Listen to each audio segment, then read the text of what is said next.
internet. Welcome to episode 305 of VarangianLP. We're doing Incursion again. Hooray. I'm gonna unmute other people. Slurs. Yay! Good job. Incursion. All right. Last time we were here in Incursion, you guys had managed to weasel your way through and out of The city of Arkbridge. the city of Arkbridge, yeah, and gotten on a boat heading to the city of Eimar, which is where one of our party members has been based of late. Candor's Oathhold is located there, and there is some information that you guys are seeking. And there's, a few other bits and pieces that have drawn you in that direction. Crystal's character Elise, or Ren, depending on what is going on, had some personal issues that had cropped up in Arkbridge that are ongoing. And your ship was going to make a stop on the way to Eimar at the Obsidian Spire, a Gitzerai outpost, a dungeon complex, and the seat of a portal connecting the material plane to Limbo, specifically the adamantine city of Skraktur, which is a Gitzerai outpost. And lately there had been odd weather sort of in the atmosphere around the spire, weird colors, and just generally odd weather phenomena. And right at the end of last session, our resident Gitzerai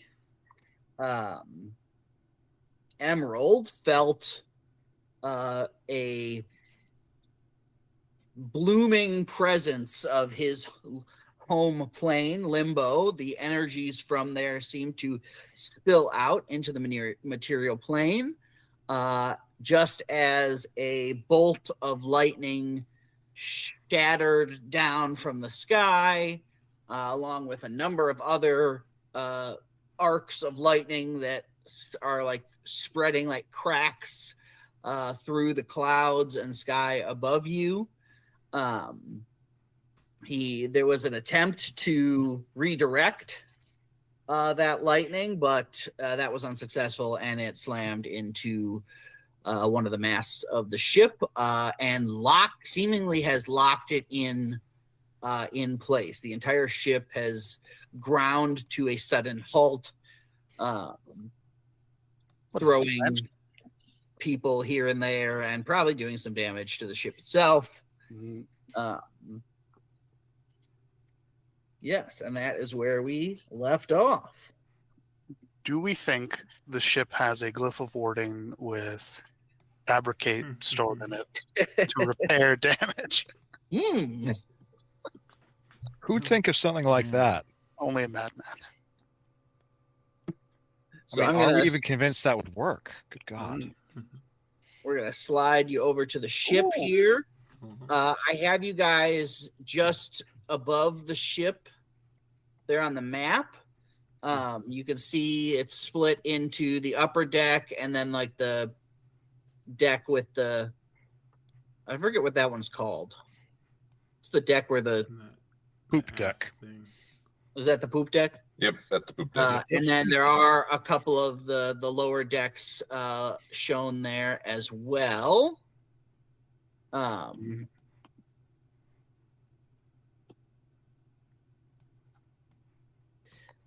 If you want to go ahead and put your characters. How much warning did we have before this happened? Like, was this a weird lights are occurring and then immediately The weird lights and weather has sort of been going on.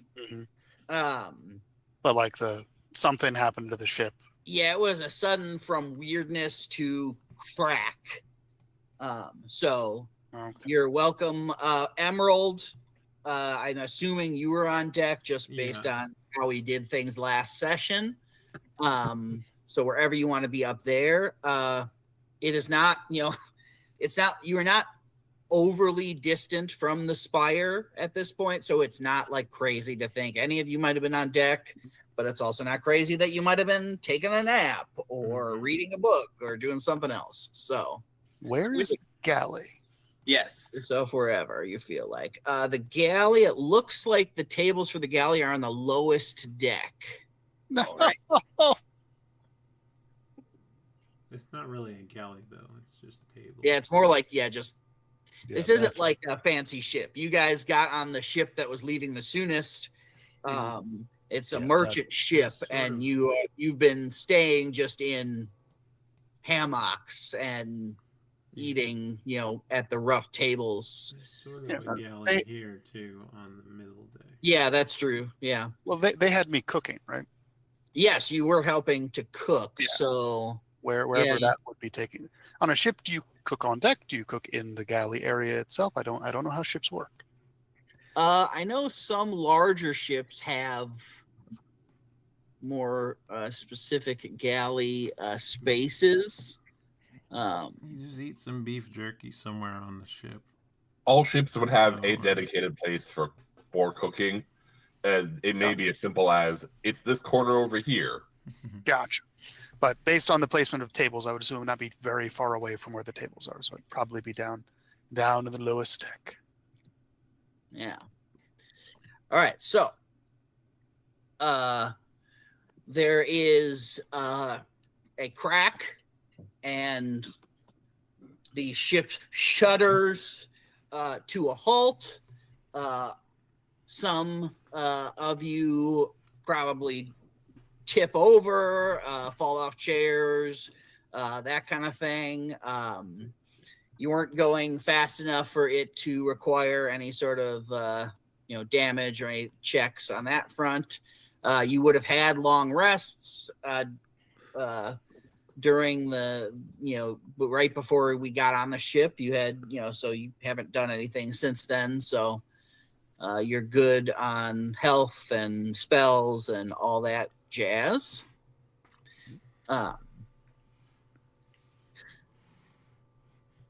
We can whatever. It might be best just to put initiative on here. So let's go ahead and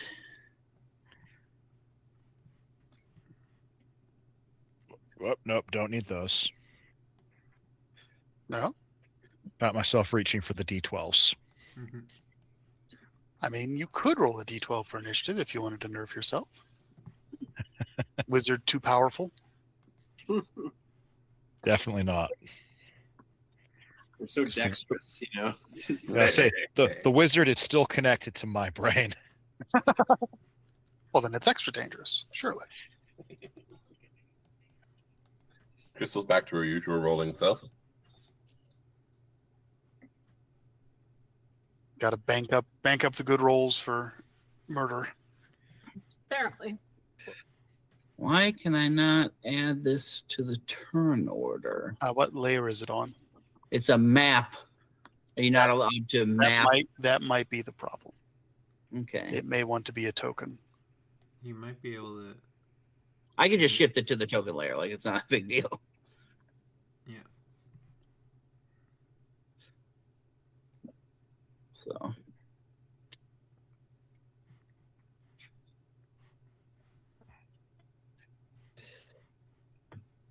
This is Yeah. very interesting because I don't know very much about the plane of limbo. So I have no idea as to what could be coming through to kill us. It's very interesting. So, what you all would know, Mhm. because there have been some brief discussions with Emerald about it, is that it is like the plane of chaos. It is sort of directly antithesis to Mechanus, plane of law, and so it's constantly in flux and changing. Mhm. What is true any one moment might not be in the next. Though any creatures or people that randomly end up there tend to die almost instantaneously. Okay. If there's no warning, because you have to mentally force your will upon the environment to keep it safe for yourself. Mhm. And so those places that exist in sort of a less changing form are kept that way by minds. Mhm. People either taking turns thinking about the city, or in the Gitzer Eyes case, they have people who are so good at it that they can sort of subconsciously maintain control over like whole areas. And travel is more about like thinking. Yeah. It's a little similar to the astral sea, but instead of just like carried by thought, it's like, oh, I believe that it is in that direction, and also that direction is down, so that I fall in towards the thing that I want to. Oh, Teleporting is like great because as long as you're although the familiarity is reduced by one step in limbo, it still is great. Druids are loved because a druid that casts transport via plants just has to believe there's a plant on the other side, and there will be one. function Hmm. like, and so there's Okay.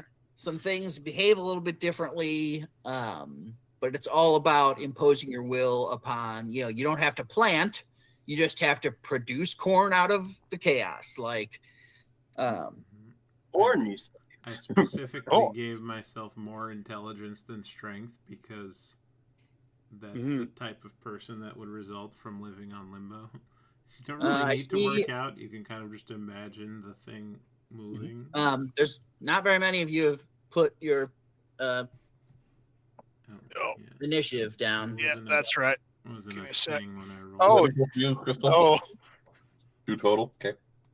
Tom, when do you get your danger sense, your advantage on initiative? Level thing? 7, unfortunately. Level 7. Oof. Yeah. I mean, there's food down here. It makes sense that that Robert would be slow to. Huge crashing, and he's just still eating a sandwich.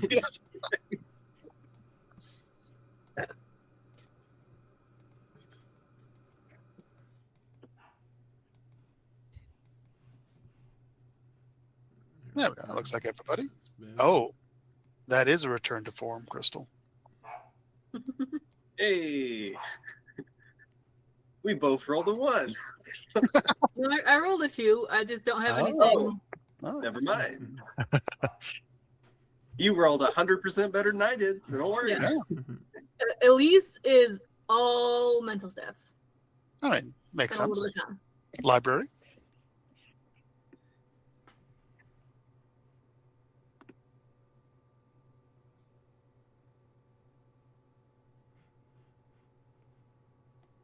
There's usually a. Can anyone hit the sort button? No. The what button? The sort button for turn order. Oh. It shows it to me, but it doesn't let me click it. Yeah. I'm merely a player. That is interesting that it actually shows up. But I suppose why bother changing the UI on that front? Like, Yeah. But all right, Owain. A bolt of lightning has the the sky looks like a breaking mirror, and one of those cracks has shot down vertically and slammed into the mast, and there's like a crack running down the mast that seems to take up more space than the mast itself. There is a pressure coming from that.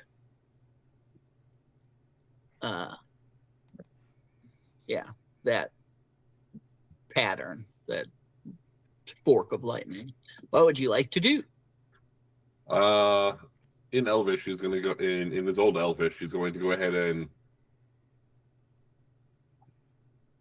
damn it, Zeus.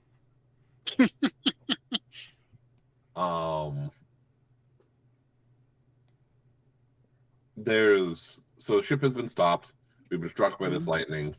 I do believe Emerald said, what did you remind me what you, I think you said something about what was happening out loud at the end of last session. Yeah, I forget what I said, but I definitely noticed something and tried to put up some kind of why don't you mental say, barrier, if you want to say something to, drive others' choices here before they take a turn, you're welcome to. So it's just like lightning on Yeah. the deck? But obviously you could feel the energies of Limbo tied up in this lightning. So is it like a creature or just I guess it has initiative. So yeah. What can would I have seen something like this in the past? Possibly. Certainly you've seen all manner of manifestations within Limbo. A pocket of air one moment can just as easily turn into, a large amount of dirt spewing water and molten metal in equal amounts the next moment. So chaotic energies like lightning or something else is not abnormal. Yeah, the weird part would just be that it's here, but that's sort of the whole setting, so it also makes sense. I would say something about like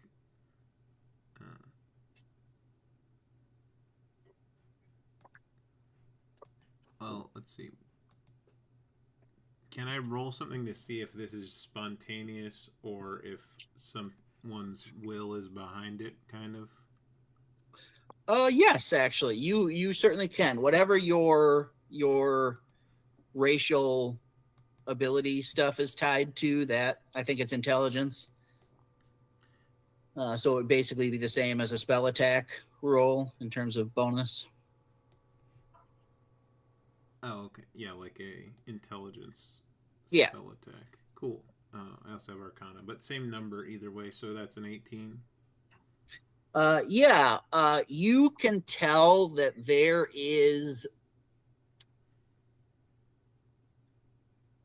the order of magnitude is very different, but it feels to you like when you were in training, and like things would get away from the other acolytes. When you were being brought up and learning how to impose your will on the warp, you would lose, focus and that kind of stuff. It feels like the remnants of a will that lost control. And so who died? Well, it could have just fucked up and still be alive, but either way. Or you're not saying that people become that, right? You're saying whatever they were doing kind of becomes. Yeah, it feels like when you were learning how to do it, you messed up a lot of times. Sometimes it hurt. But you had people there to keep it from being damaging and that kind of stuff. But this is like orders of magnitude greater of a whoopsie than that would be. So it's been a fuck up. It seems someone with great power has lost control of this. We are in danger. And I Okay. can telepathically send that. And I guess I would understand that we can attack this thing. Or It can does we? not feel like an entity so much as like a crack between here and Limbo. Mhm. In terms of mechanically, I put it on the tracker as more along the lines of what you call it, Layer action? Okay. layer action stuff. Yeah. That makes sense. Mhm. So something could come out of There's it. an opening. Mhm. You certainly would believe that something could come out of it. Yeah, so I will When- telepathically relay that there is an opening torn to Limbo on the ship, and to Right. make ready. All right. So, Owain, with the information that you have been given, what would you like to do?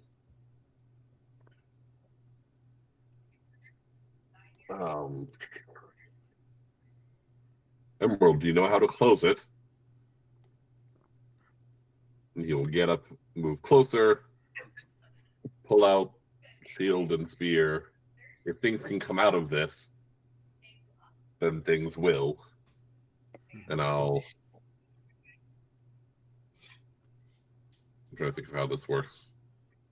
I guess I either have to take the dodge action or ready a strike. I suppose theoretically, since the dodge action is an action, you could ready the dodge action. Mhm. It I'll would take be the the dodge same action, difference. and just be ready in case something comes out and tries to attack. If you ready the dodge action, you're just wasting a Wasting- reaction, really. But you But could. it is cool.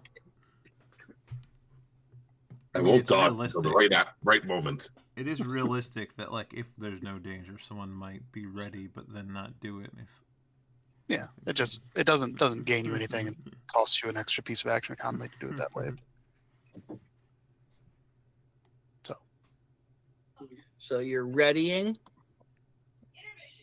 I'm taking the dodge action and just being ready for things to come out Okay. if they're a threat.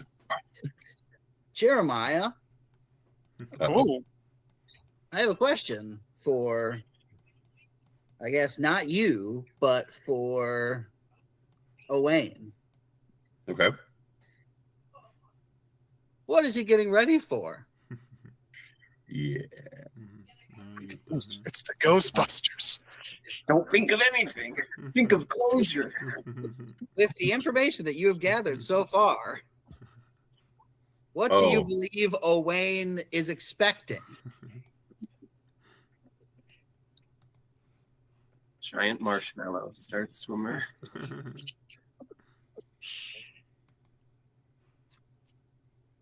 Oh no.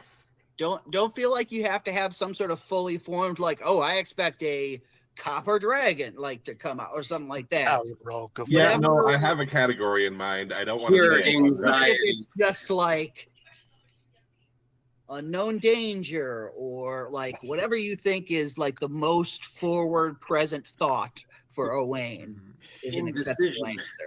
answer. So I made a comment last session, and I'll go ahead and say reference it again now, even though this is super dangerous to say right now. Good. He was up in the front of the ship, principally because he was worried about the possibility of he doesn't like boats, and he was worried about the possibility of either crashing or monster attacks. Okay. So if you're asking him what he's readying for, he doesn't know the monsters of Limbo. Yeah. Of course not. So he's probably picturing like a giant serpent or something similarly ocean or water themed Okay. being a That threat. is all I need to know. Okay. Release the Kraken. Let me. A fisherman named Gary.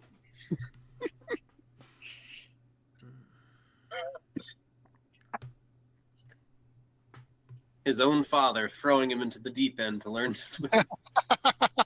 Bad parenting emerges from Limbo. All right. Magnus. Yes. Oh dear.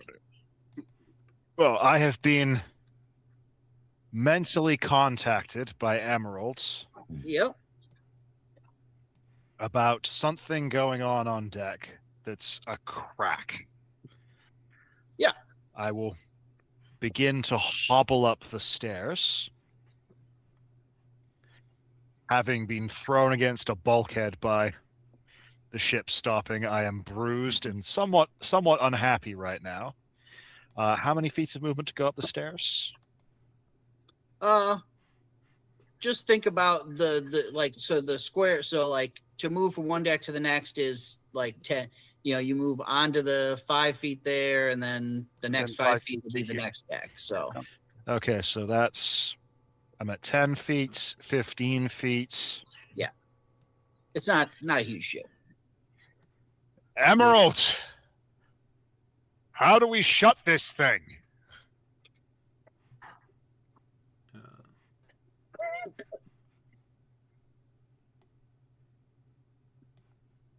Well, my first idea is to imagine it closing really hard.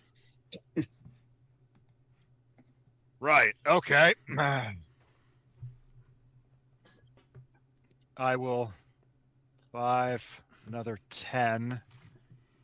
I'm not going to get right next to it because that seems silly.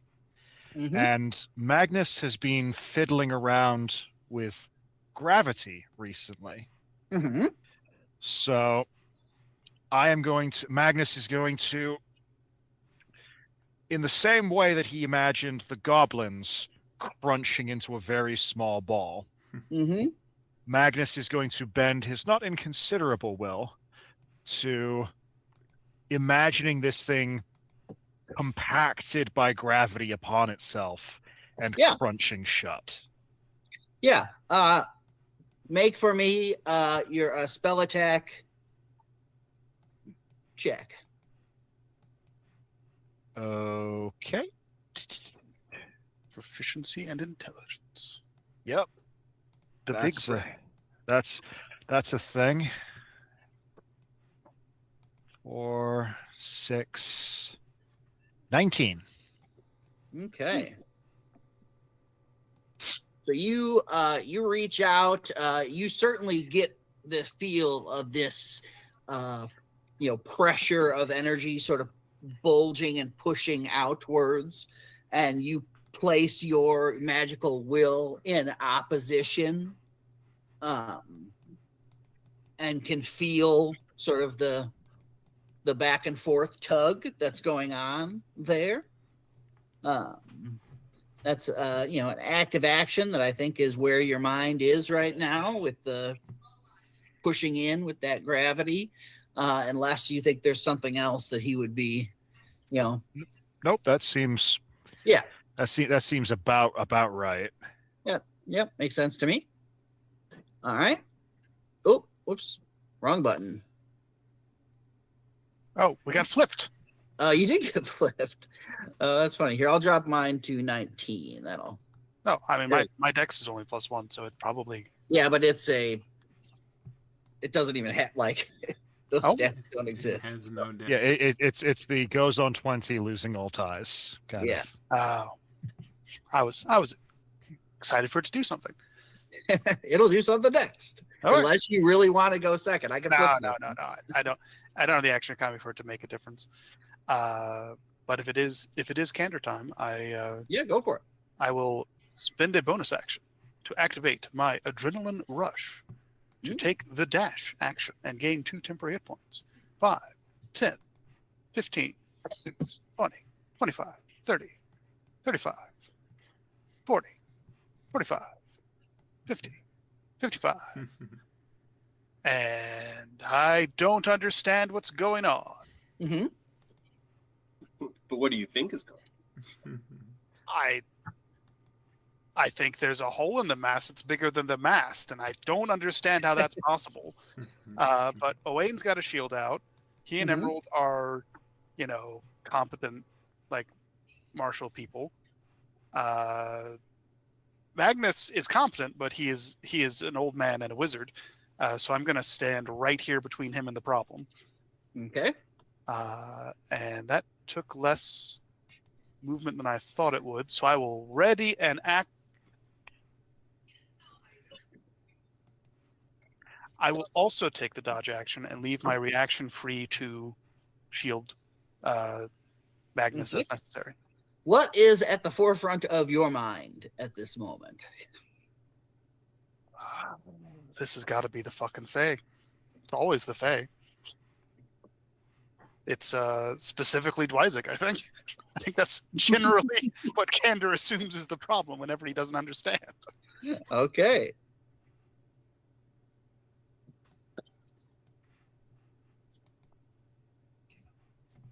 We will. It's a good dodge symbol. A blue color. Okay. Tell me a little bit about Dwyzik. I imagine that he first appeared as probably a young orcish lad, a callow youth that Kander befriended back in Axony until he accidentally made a deal with him, and then turns out he was some manner of Winter Fae. I don't know that Kander's ever seen Dwyzig's real face, but he's seen it change enough times that he knows that he doesn't know what Dwyzig looks like. Okay. Yeah, that is good enough. I mean, Dwyzig is a sea monster. All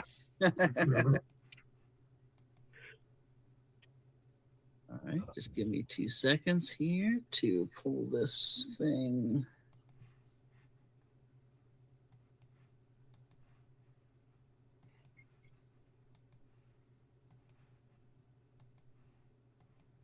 That'll work.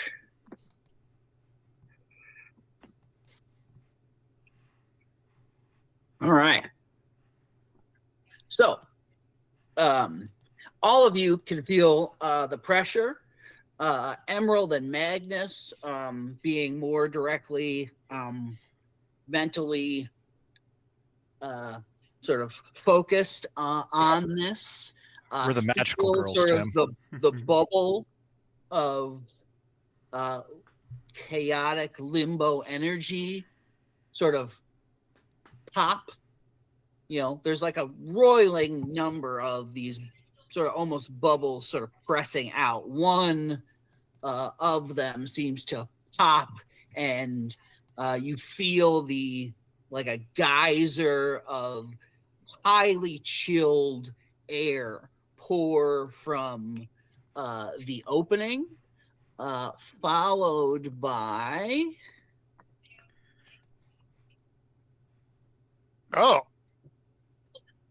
what the head What the of fuck? what looks some sort of icy serpent. You Kandor, you feel the sort of instant anger of being in the presence of fake creatures sort of jump to the forefront of your mind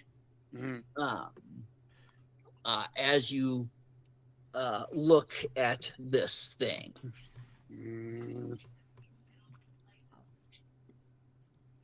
Don't like that. All right, let me pull this up here. Because of the nature of this particular challenge, I had some stuff prepped, but some of the stuff requires me to pull from my little list here. I didn't want to have absolutely every tab I might need open. Yeah, Begin the ass pull. I mean, if you're going to put us in a choose the form of your annihilation situation, Exactly. you got to be ready to. Cool. You watch as sort of hoarfrost begins to creep along the deck boards and up the ropes, and the temperature here is definitely low. Up here on this middle deck, actually, I think I can give these guys thingamabobbers, can't I? How do I give them what you call it? If you just click on the token itself, usually there's a little. When you bring up the 3 bubbles, there'll be 2 other bubbles beneath. The one that's a circle within a circle is the symbol category, if that's what you're looking for.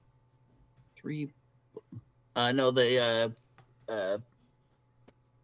auras. Oh, auras.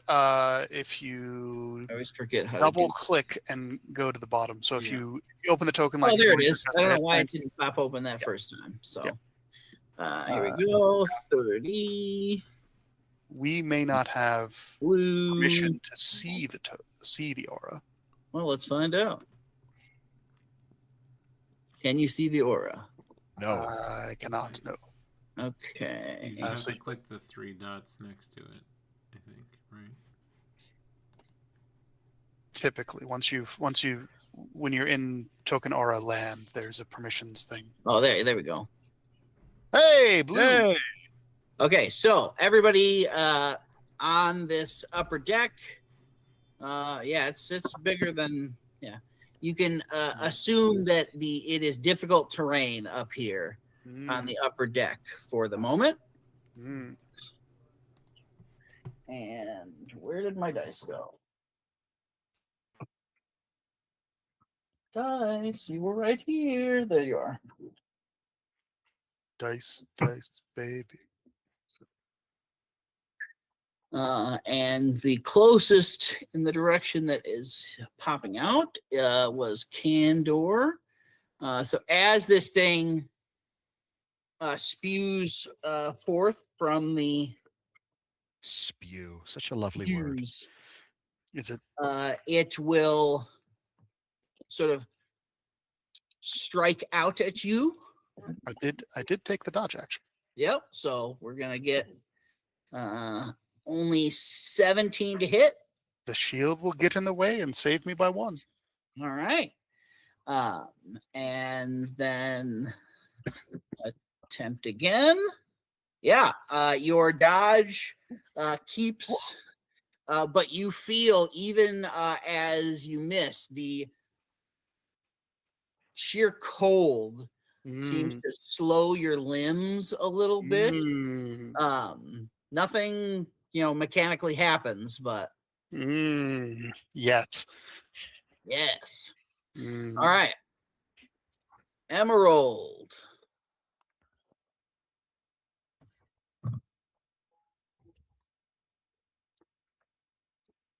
Yeah.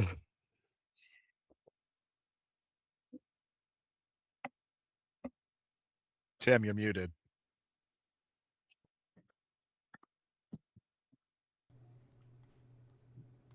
That's fine. I didn't really say anything anyway. Okay.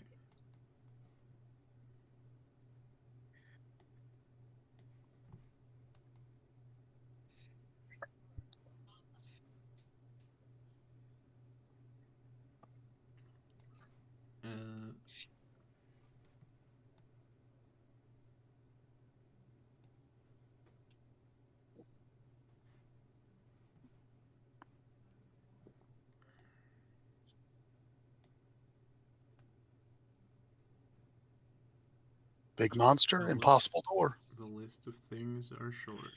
Fog cloud.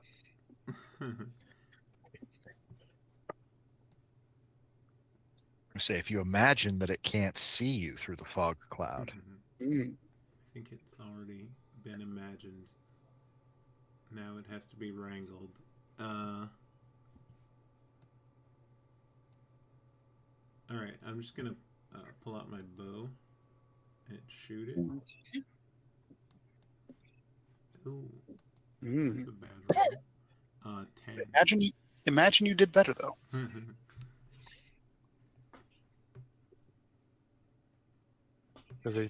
Does a 10 hit it? 10 probably doesn't. The 10 will not hit it. Yeah. The arrow seems to glance off of the ice spikes that are jutting in multiple directions from this creature. Mm. Can I just, as a bonus, it's not really a bonus act, like this is not a thing, but can I use my mind to try and Absolutely. Assist with the gate closing, I guess, or the crack? Yeah, absolutely. Why don't you go ahead and make a spell attack check here? Yes. Okay, that's 13. Okay. You two place your finger on the scale. Try to get some leverage in the closing direction. Yeah, but that's good for me for now. Getting the bad rolls out early. So. Yeah. There are Gar sailors on the deck that run for cover. The captain starts ringing a bell next to the ship's wheel. Captain has a pretty great mustache. He does have an amazing mustache. It might be as wide as his shoulders. Oh, yeah. Okay, then. Eyes are slightly unsettling.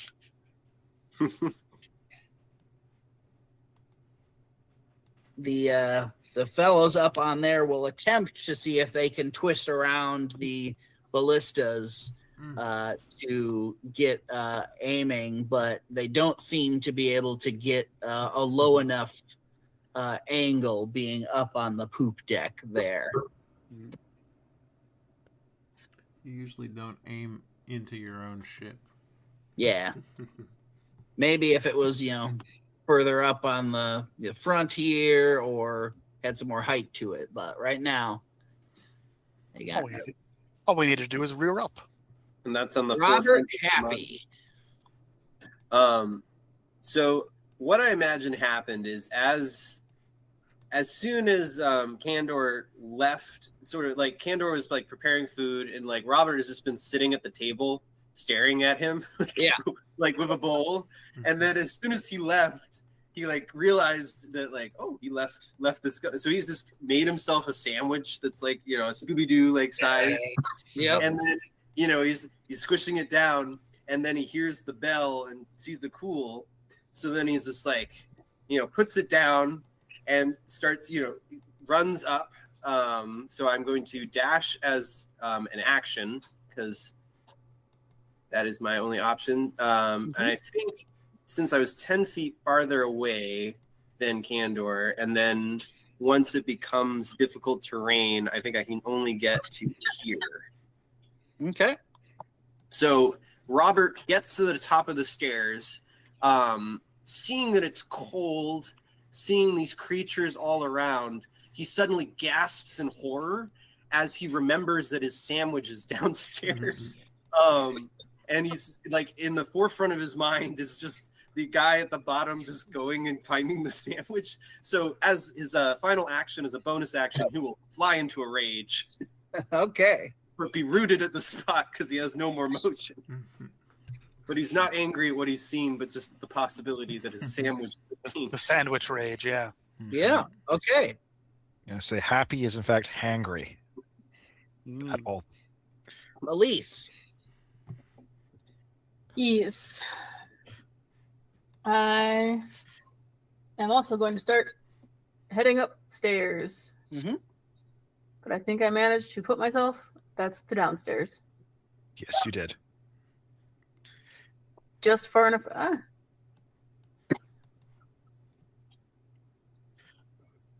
Then how much was it to get upstairs?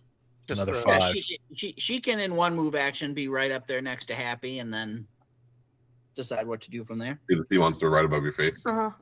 Mm. Yeah, he poking up, and it's right there. Mm. That's You not also see Happy scan you quickly to make sure you're not holding a sandwich. Check for crumbs. Two angry faces appear. I think I'm gonna join the train of trying to close whatever this portal is, All right. and focus my time on thinking of like bookbinding or sewing clothes shut, Mm. Okay. Mm. Mm. and focusing on like a loop goes around and around and around, then suddenly it closes in on itself.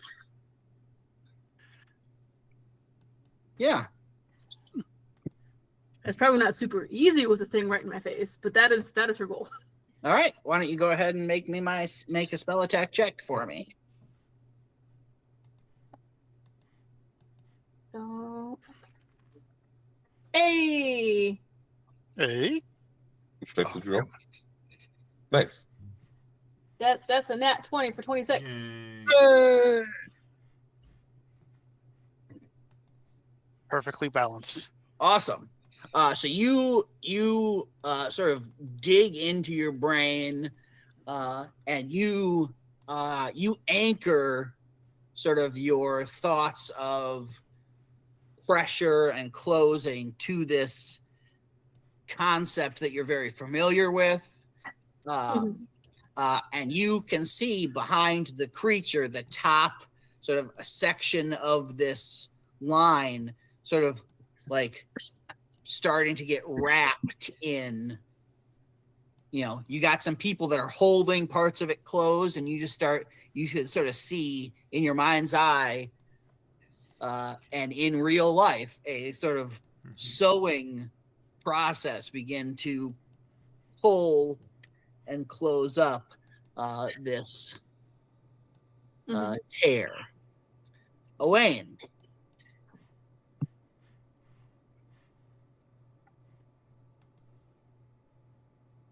Owain realizes his mistake.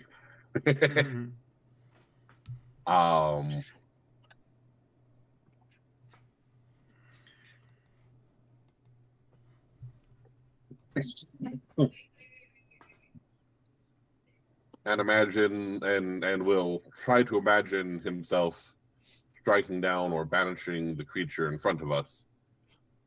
Okay. So we'll cast Hunter's Mark on it.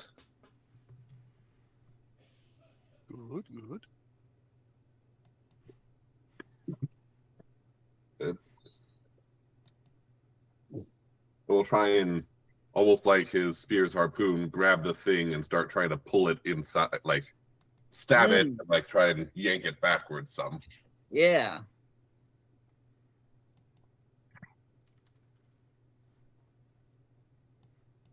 What's my modifier with my glaive? That is a 21. That'll hit.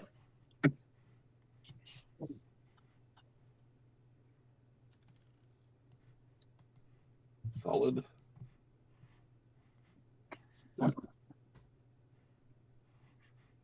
That'll be 22 damage. Okay. Okay. You strike out at it with these thoughts of like wailing and harpooning in your mind. And the creature's sort of spiky exterior seems to like settle down into a more sleek, still cold and, whatnot. And then, you feel the tug as you seat your harpoon deep into the thing and begin dragging it back towards the hole. You said 22 damage. Yeah. I suppose I can also use Polar Mastery to get a bonus attack of just whack it with the back of this spear. Okay. Yeah. Same roll on the dice. I think Polar Mastery is a second attack, isn't it? As a bonus It action? is. It's a second attack as a bonus action, but it's a special attack of a D4 plus strength. I think he's saying he got the same roll on his dice. Oh, okay. Gotcha. Oh, yes, that's what I meant. Sorry.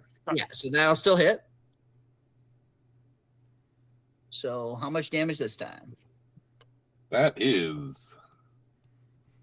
That's right. It's my dex that's good, not my strength. It's still damage. Extra 3 damage. All right. Wait, Magnus. scratch that.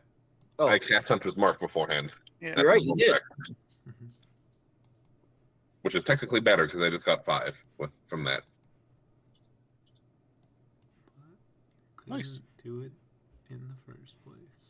Okay. So it all works out. Perfect. Yep. Is it? All right. Magnus. Let's see. So seeing this kind of serpentine neck thing flailing out of a crack in the world. Yeah. Magnus is going to double and redouble his efforts to crush this hole down. Particularly seeing the stitching going up from the top. I'm just going to try and jam the edges close. My imagination is now the edges crushing in and severing this head. Yeah. So if you can imagine the wound sealing up and the head going. Yeah. Do you have any cantrips at your disposal? I have 3 cantrips at my disposal. Why don't you go ahead and make a spell attack roll? We'll combine sort of what you're trying to do with the damage from one of your cantrips. So just pick one and. Sure. Oh yeah, I already rolled because I knew what I was going to do. Yeah. That is slightly better. It comes out to 22. Yeah, that'll hit. Okay. I'll add that to that list. And what damage do I add to the creature? 9. All right.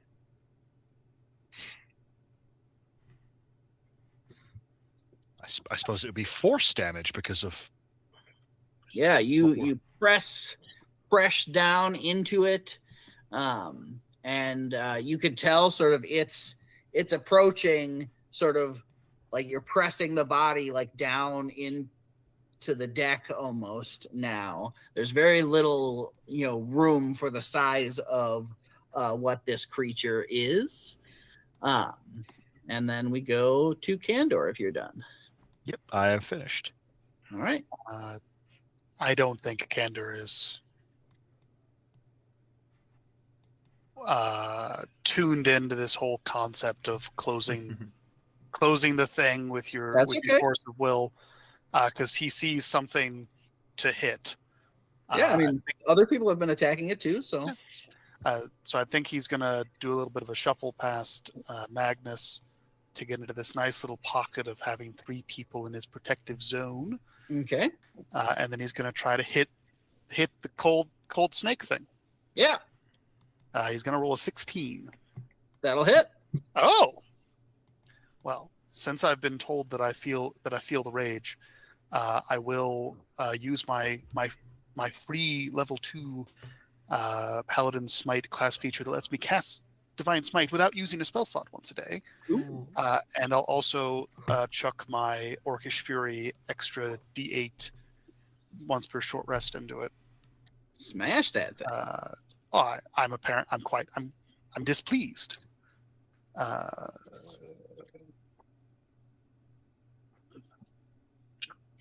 24 in a mixture of radiant and slashing. And I will use my weapon mastery to give, so this thing has disadvantage on its next attack roll before my next turn.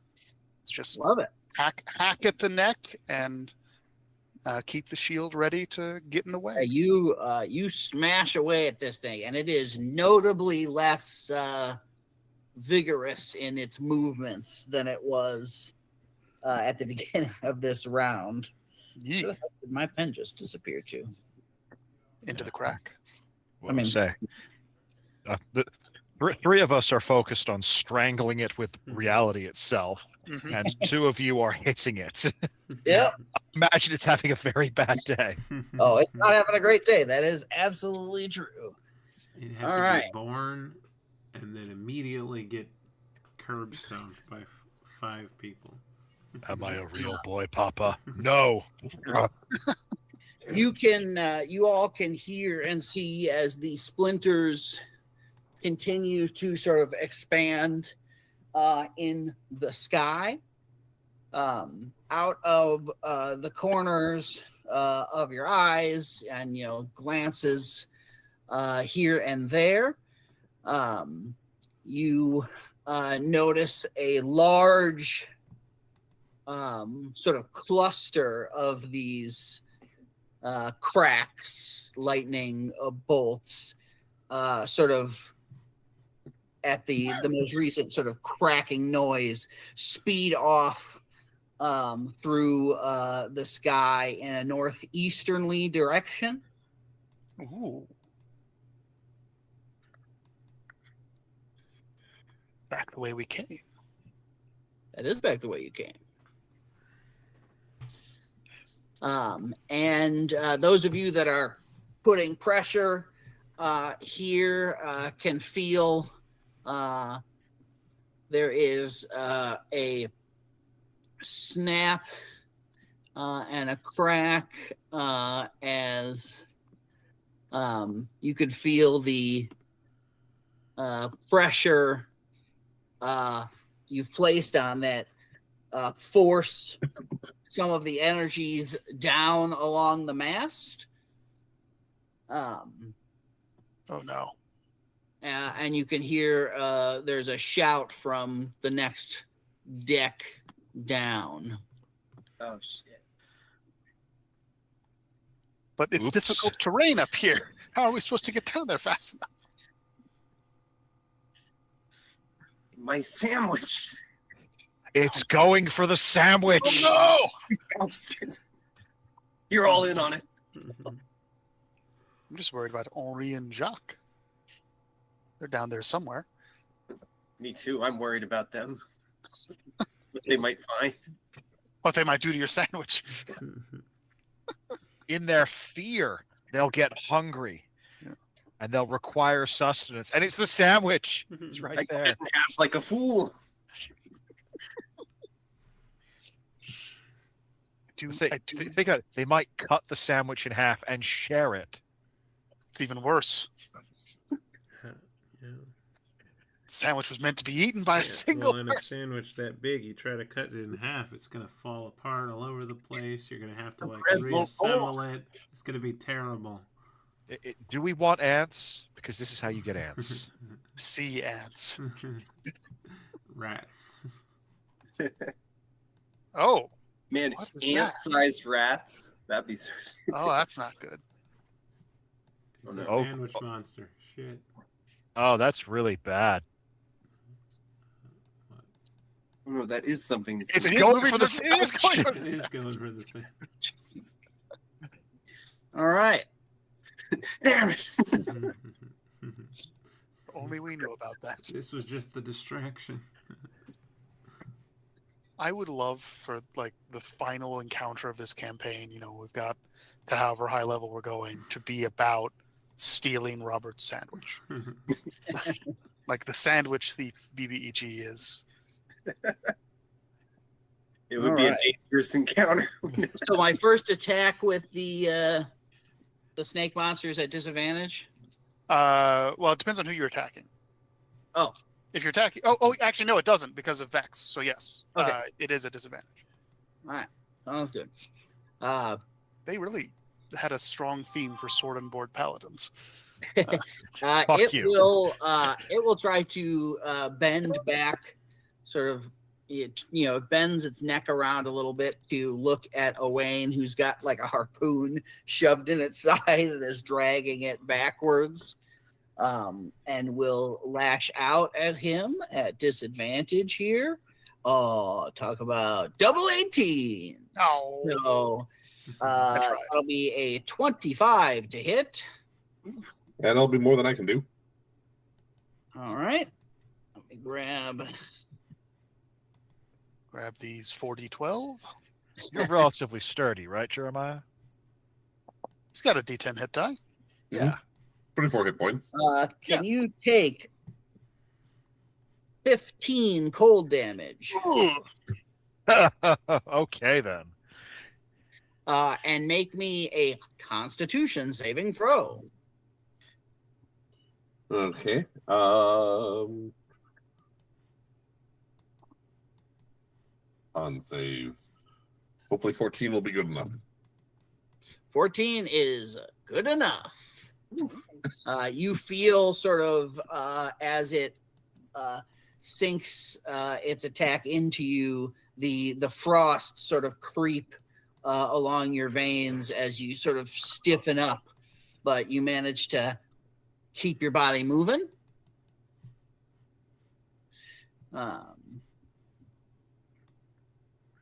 And then it will lash out at the other one that has attacked it directly. Candor. Good, good, good. Have you 21? Oh yeah, that hits.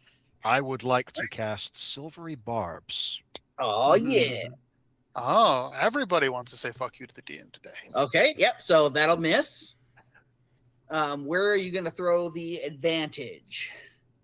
I am going to throw the advantage to emeralds, and I am going to say strangle this thing with reality. As I do it, as I essentially shunt probability from it into emeralds. Mm, Okay. very cool. Mark the spell slot. In its mind, it just hears, your teeth aren't real.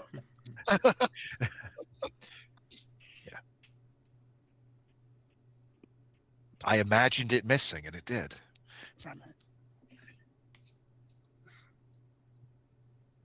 All right. There is, the shout from below decks is joined by, the shout of one of the crew that just says, "There's something below the deck." What? What did you say? Emerald. It looks hungry. What? All right.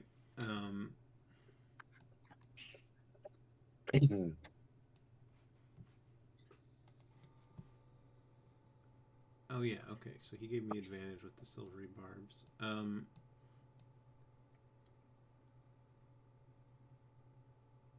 Yeah, I'll go ahead and.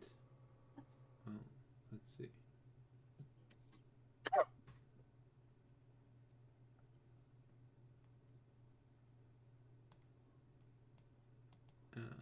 Yeah, I'll just shoot at it with that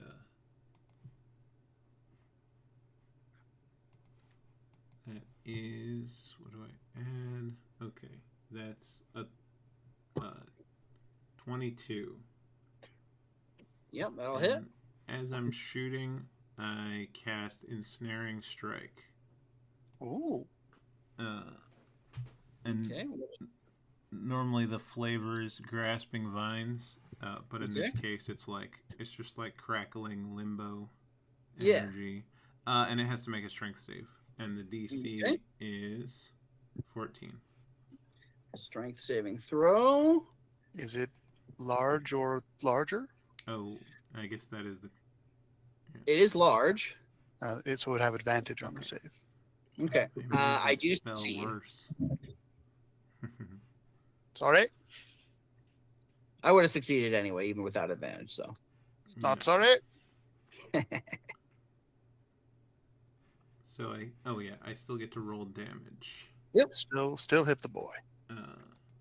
Hit the boy. Let's hope it doesn't like it. That's 11 piercing damage.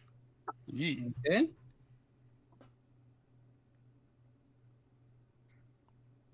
Gonna move to there, just in case I need to go anywhere. That I should start making my way. Be ready Okay. to abandon ship. I was just, yeah. Well, yeah, but also I can still use ranged attacks from here. Yeah. No, it's a good position. I thought it was funny that you ended up right next to the lifeboat. That is funny. All right. Yeah, I'm done. I gotta say, why do you think I'm where I am? I've been here this entire time. I didn't question it. All right. Robert Happy. All right. So now that there's real danger, Robert will draw his sword, and then he is going to move back to the stairs. As he's here, he's going to punch using an unarmed strike. He's going to punch the serpent in the face. Just be like recklessly. He's going to punch it. Just go fuck off as he just like goes past it. Like, you know, there's important things here, and you're not it. Yeah. That's a 20 to hit. That'll hit. All right. So since I have Tavern Brawler as my feat, he will take 7. Yeah, 7. I guess that's bludgeoning. Mm-hmm. Yeah, 7 bludgeoning. And then I will also use push. Okay. So what push says is when I hit a creature, and it just says creature with an unarmed strike, I can deal the damage and also push it 5 feet away from me. So I just want to push it back into the hole. Yeah. Nice. So it, a chunk of it just slides back through the hole with all the pressures that have been put upon it. Like toothpaste back in the tube. Yeah, just like toothpaste in the tube. All right, and then I'm assuming you're dropping back down. Yeah. So that would be 5. Would that be 25 feet of movement? I think so. Okay. Wait, so I've got you 5. Move up 1 square in the difficult terrain. I moved up, but then down. Okay. I guess, yeah. I feel like it would be like, because I mean, unless I like jump down the stairs, which I guess I could. Well, anyway, I think it's for everybody else it would be 25 feet, so I'm gonna do that as well. I think wouldn't it? And I'm gonna move 5 more feet closer to the actual danger. My sandwich. Wouldn't it be 20? Would be 20? Well, because it would be 20. You can throw it 20 and then 10 more. So 5 more feet. Yep. Yeah. 1 more. Okay.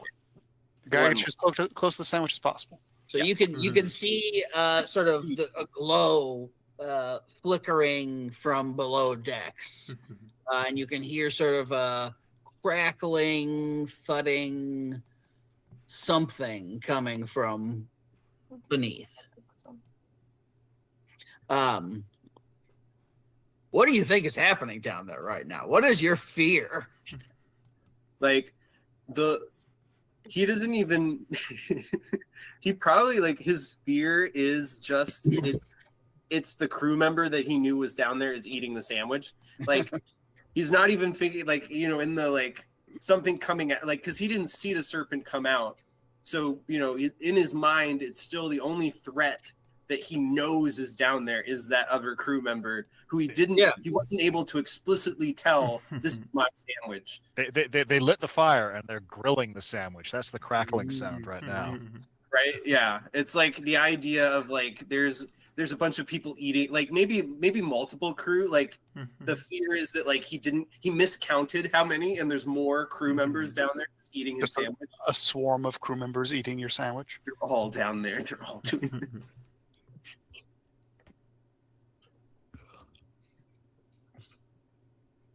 I shudder to think what is going to come out of the hole based on that fear. And he'll like in that moment he'll then swing around to the other 2 crew members and be, "Don't you go down there! You stay away from that hole."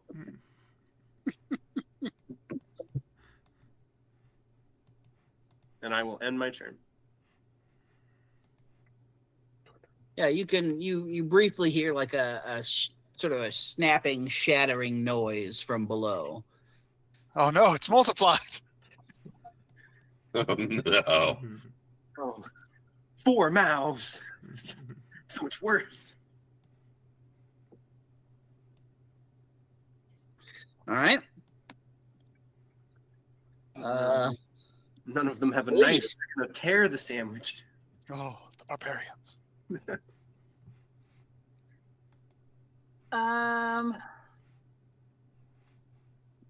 I still really think that the best thing is to just close this up.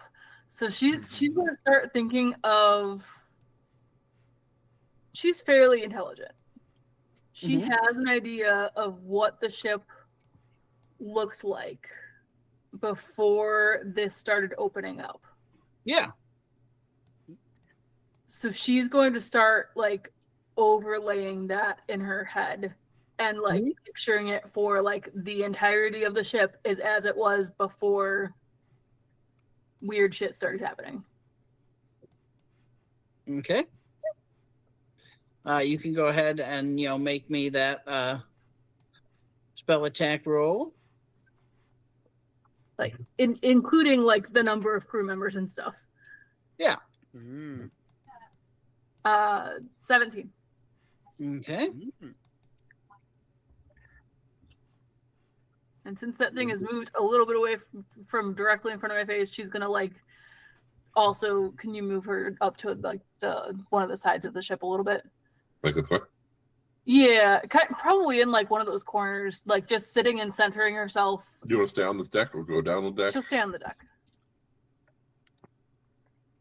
Like where she can sort of like sink down and very much focus and also feel multiple points of contact with the wood and like, yeah. There is a crack and a snap, although there's still a thin line running along the mast that's connected to this, stationary lightning bolt. The portion of this creature that is outside has been separated from whatever portion was on the other side of the thing, dropping its hit points by half. Hey! And this thing is like flopping around like a fish that is probably not long for this world. Okay. Nicely done. Thanks. All right. Swinging back around. Owain. There's nowhere to pull it anymore since that particular section has been slammed shut, but there's still a creature in front of you. So is this basically just like a floating head now? Yeah, I mean it's like the end of a serpent. Yeah. We got 10 feet of serpent just kind of flippily flapping. Yeah. Well, I will swing at it.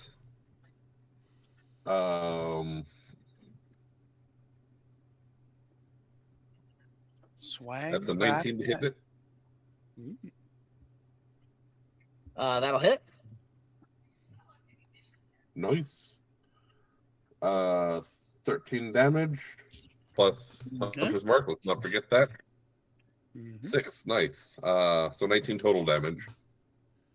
Yeah, you stab down into it with your pole arm, and there's a crack and a shatter as this thing dissipates into sort of a fine snow that sort of drifts away, and the hoarfrost in the area begins to sort of subside very quickly.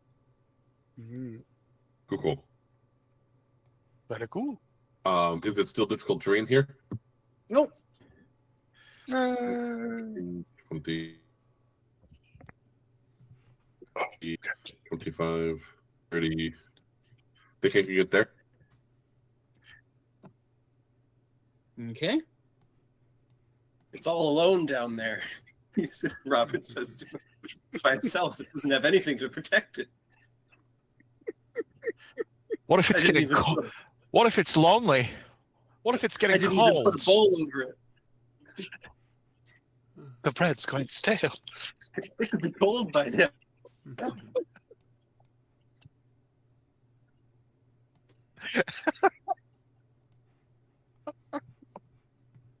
Oh, Lend me your aid. I'm emotionally invested in this sandwich now. I hope it's been eaten. Me too. All right, Magnus, you moved. That's it. Hmm? Or was that last time? That was No, that that was was Wayne. Peter that just moved. Yeah. Magnus. I suppose I should see what the bird is chirping about. Say 5, 10, 15, 20, So young. 25, Save her. 30. Fuck. The foundation it's- is fucked. Then we're all going to die.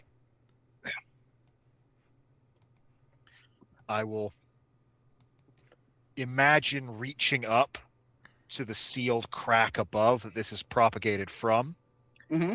And I will imagine essentially pulling Yeah. gravity down in planes to smooth this thing closed. Mhm. More practice this time. I think, okay. Yeah, for sure. Got an idea. And then dice roll again, I assume. Yep. Okay. Ooh, that's pretty good. 25. Oh yeah. Mhm. You Say pretty good. It's the second highest number I can roll. Yeah, when you good. like, unlike the other times where you're like, just like sort of reaching out, pushing, you can like visibly see the manifestation of your efforts as you pull that closed thing down about halfway down the pole on that second level there. Yeah. I will turn to Happy and Owain, particularly Happy, and say, I've got this one. Go check below. There might be more. I know you're down here to help with this, but I think we've got it. You just see a blank expression from Robert. No recognition of any kind of like the pole doing whatever. Like, nope, nothing. Crack might eat sandwich. What? Okay. But that's an action we've established. I will end my turn there. I've used all my movement, etc. All right. Uh-huh. Why did you say that name?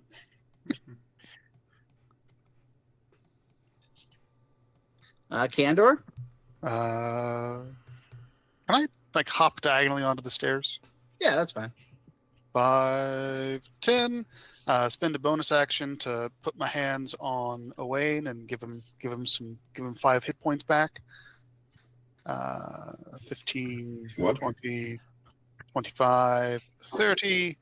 We'll spend an action to dash to get down here. 35, 40, 45, 50, 55. Hello! Yeah, so you see sort of a group of small impish elementals in a variety of forms that look like almost identical to members of the crew. Like there's like 4 of the same guy in different elemental forms down here. Do they have like And sandwich crumbs they on them? seem to be doing a number on a sandwich. No. If you're hungry, there's no need to fight. I can feed you. What? That's all I got. Don't beat them.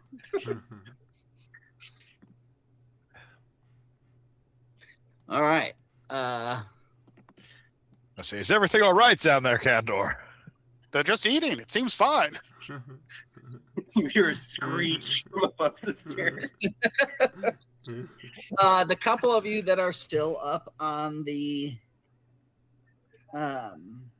deck, the cracks, continue to sort of spike around in the sky. You see one of them shoot off in the northeasterly direction. Mm. What does it mean? All right. I forgot to replace that with that on the sheet here. It was what, a 17, something like that? Yeah. Boop. Boop. Boop, boop, boop, boop, boop. Okay. There we go. They will sort of turn their attention towards you. And sort of various forms of spiked maw will sort of jut out at you instead. I will provide food. Don't worry, they'll reciprocate. I mean, in their defense, Candor is magically delicious. That 14, 14, 15, and 7. all of those will miss, sadly. Yeah. So your armored and shielded form will protect you from the various crazed elementals down here. They seem to be trying to eat me. Oh. Emerald. After they finish that sandwich. What? Why did you say that name? Note to self, when Happy's standing over me about to kill him, you just say, "Wait, I have a sandwich recipe. It's really good." You have to save sandwich. Do you have the ingredients to make this sandwich? You'll never know my sandwich if you kill me. It was an old family recipe. Where's the nearest bread here? What are you thinking about doing, Emerald? Yeah. Well, I'm gonna start by going down the stairs. I think I can just get here. I'm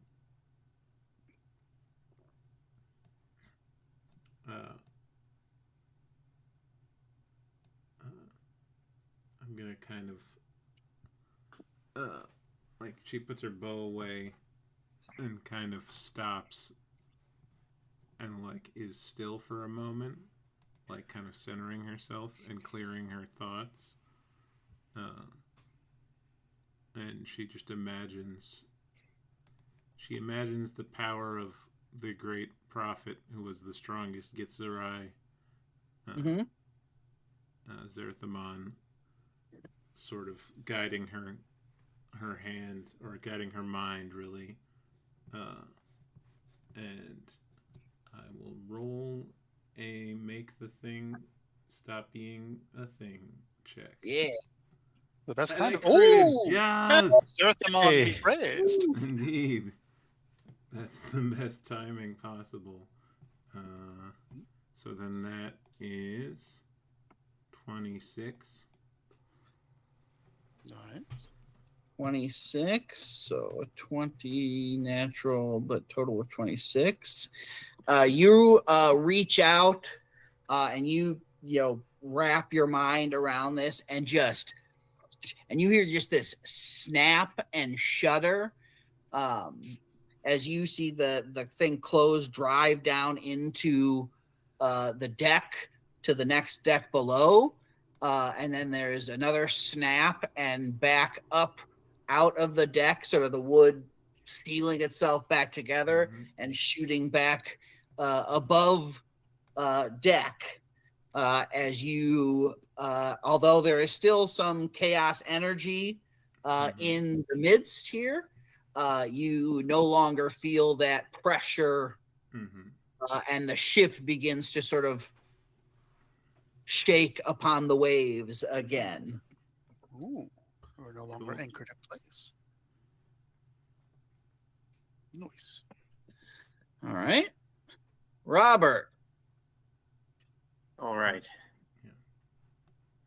I've measured it out. I can get here. I thought you may have.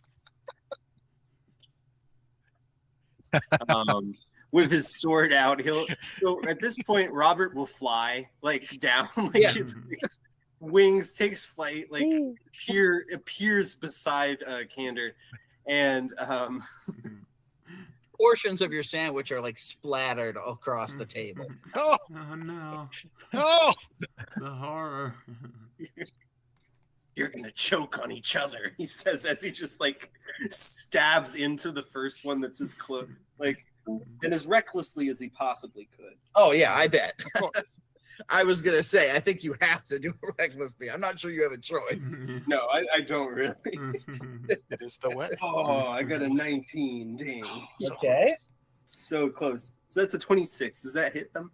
Oh yes. All right. And so I am using my sword. So that's, Yeah. So that's 12 damage, and I'm going to use my weapon mastery property to sap, which gives them disadvantage on their first attack roll. Okay.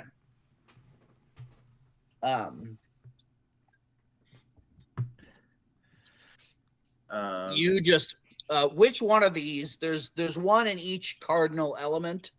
Which one do you sort of target first? Which one got the pepperoni? Yeah, Which one looks fattest? Earth, air, water, fire. All right. I'm sure, like,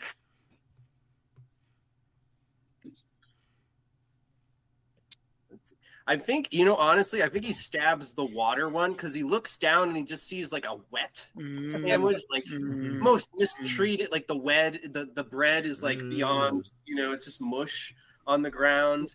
Yeah. Yeah, he just stabs her. You stab through, and like that water portion of whatever this thing is just dissipates. But you do have like a full sausage just on the end of your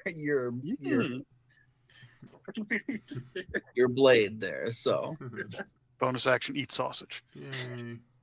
Yeah, I'll bonus action eat my. I don't have any other. All right, Elise. Yes. So it seems pretty good up here, but everyone's running down. So she will also. You being up on deck. Mhm. Also note that like the thing stitches itself back together, and like the lightning bolt above the ship almost like recedes back into the sky. Mhm.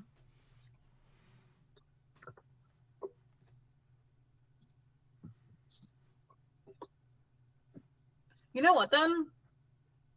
She will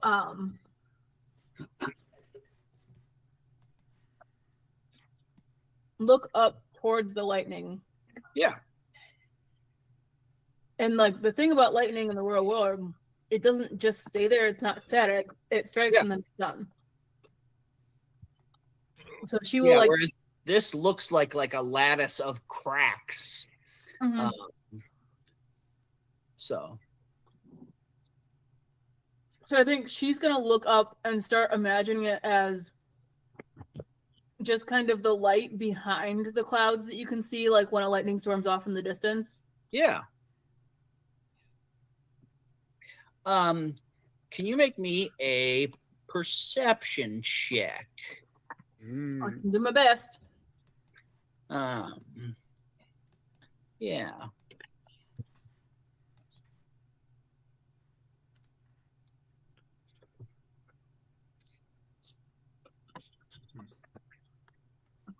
That is only an 8, but she does have the passive 17. So it depends on what things fall where. Yeah, you pause and you take a look up there. You have let me pull your info up here.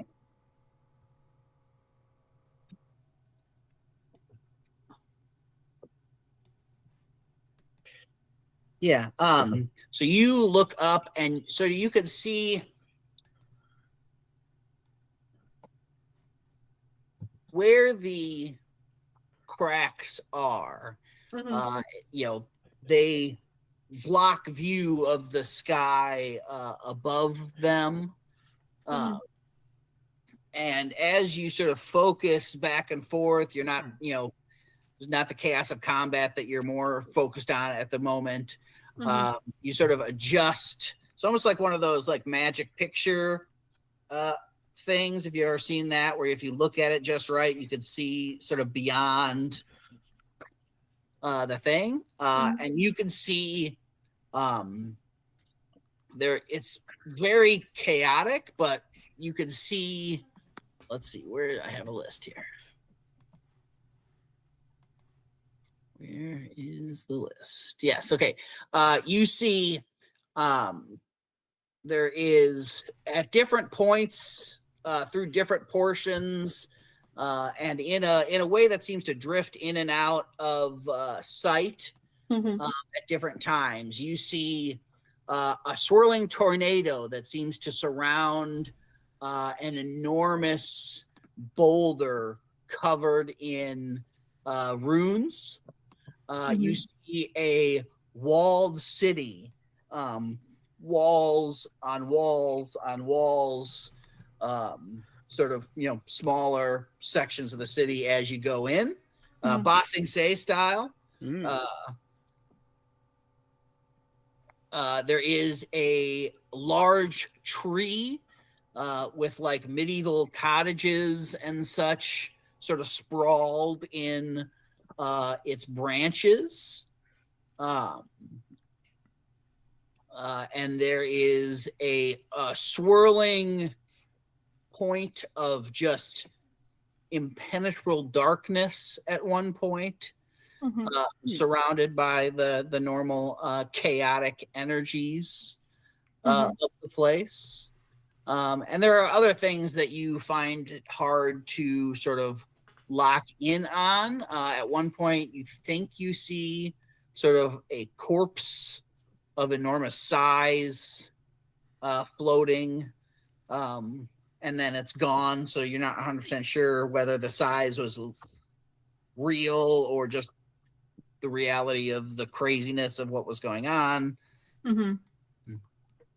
But as you do so, again, there is a crack as a portion of one of the cracks shoots off in the southeast direction. Southeast this time. East southeast. East southeast. So that's like, you know. Yeah, that's like the 22.5-degree angle. So northeast, northeast, east south, and east southeast. Yep. Is there anything else you're doing, or just like sort of keep looking on for this round? I mean, she's definitely she's looking, but she's also trying to picture like an abating of the storm. Okay. Yeah, I mean, you know, if you press out like you did with the jolt that came down here, it's like punching like a block of iron. Like, okay, like technically maybe you shaved some iron particles away, but you know, unless you're willing to Doctor Who it through the diamond wall for the next billion years. Magnus. Yes. Isn't it Owain? It's Owain, isn't it? Yeah. Oh, yeah, Owain. I had pressed forward before she was done and then got myself double click. Wait. It happens. Oh, yeah, I can take these guys and. So it's gone. So the only thing left are the Sand thieves now. Yeah. Kill them all. We have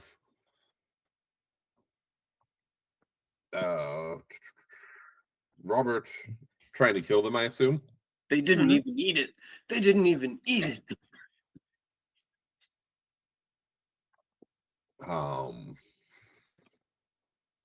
I can't tell if these things are sentient or not, to be honest. Mhm.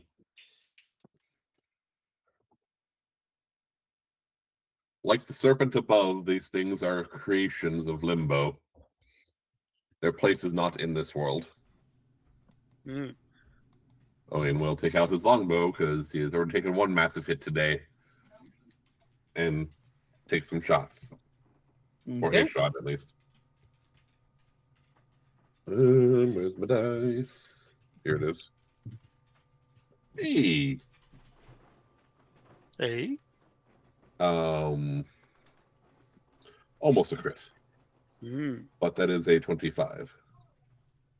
Okay. That'll definitely hit.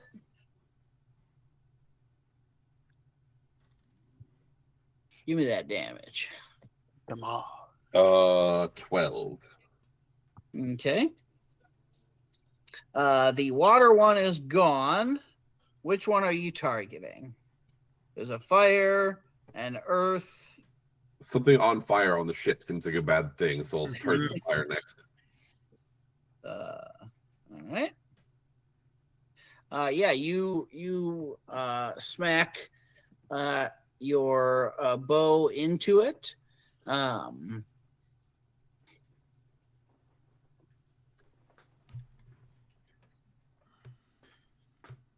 And I'll kind of duck down behind the bow or behind the barrels or whatever as I get ready for the next shot. Okay. Now, Magnus. Now, Magnus. Oh, seeing that is there, I will briefly glance down the hatch below me to where I hear the inhuman shrieking of Robert.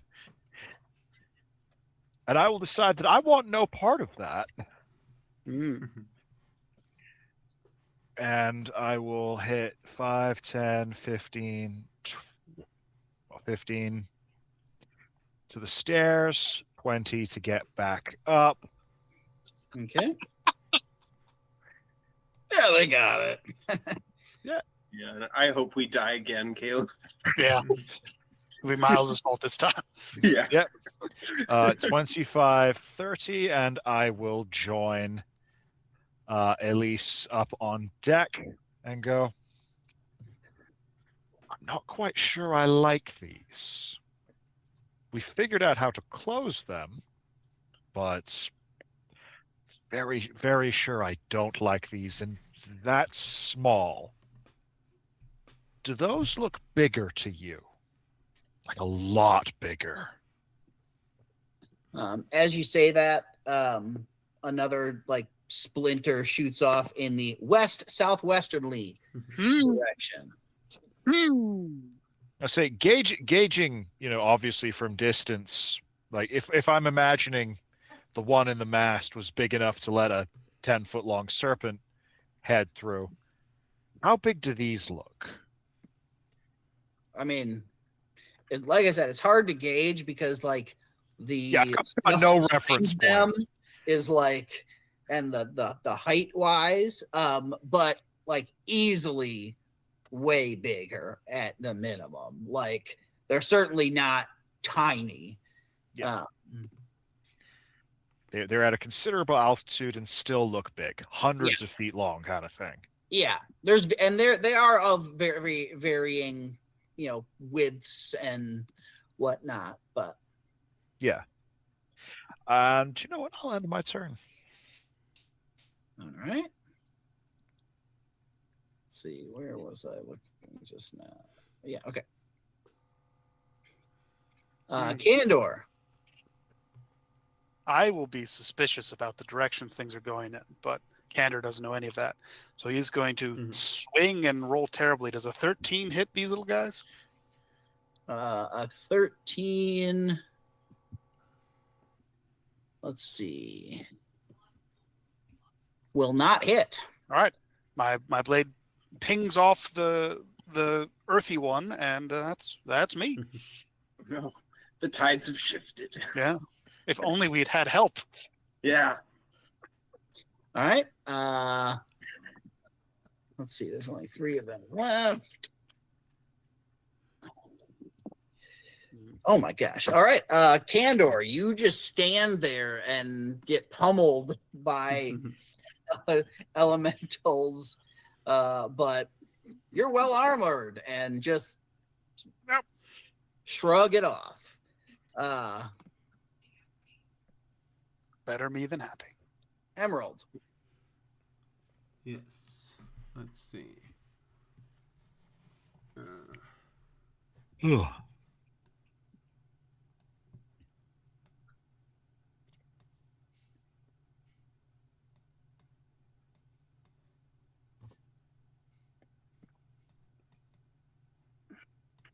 Okay, I'll go here, and I will shoot at.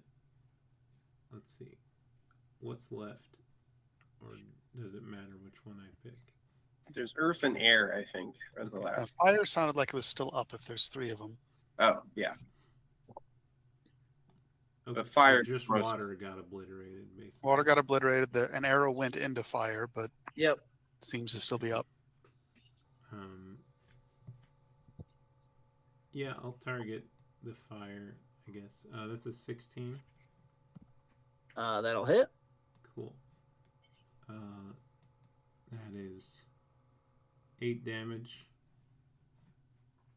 And it doesn't necessarily matter, but it's 10 feet slower.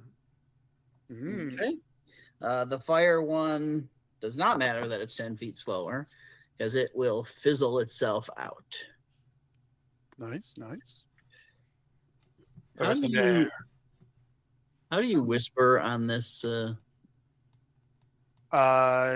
can do like /GM to whisper to the DM. I don't know how you do it to a specific player. I would recommend probably just direct. Maybe I'll just tell Tom to check his Facebook, and that'll That- There you go. That's probably the better way to do it. all right. Yeah. Tom, it is Robert's turn. You go ahead and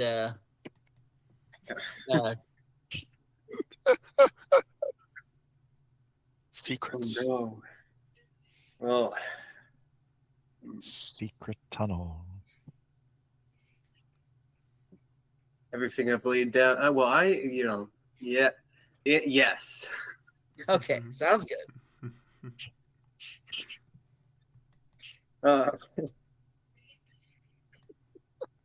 But if I can still do my action, Yeah, no, that's you can.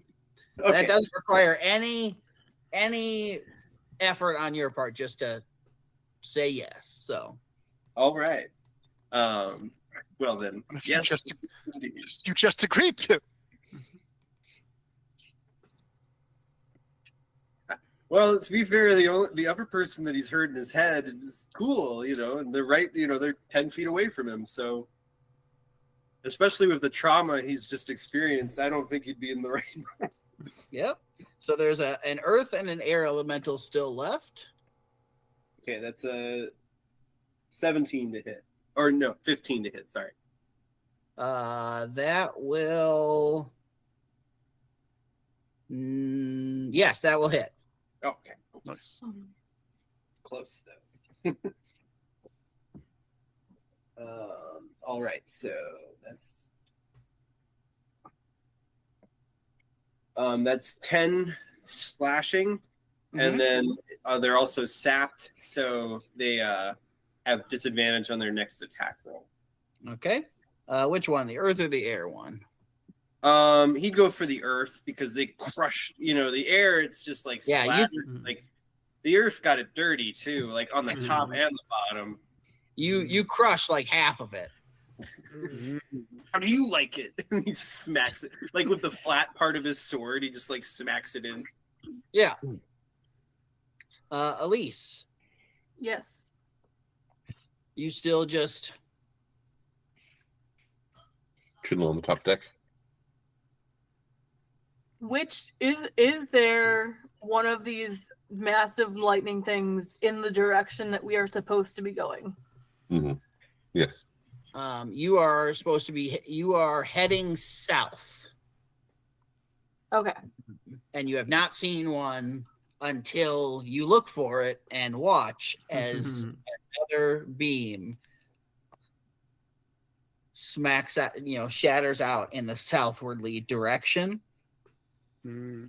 I would like to start focusing on trying to sew that one shut as well. That one specifically. Okay. To try and make sure that we have a clear path to where we're going to get out of here. Okay. Why don't you go ahead and make me a roll for that?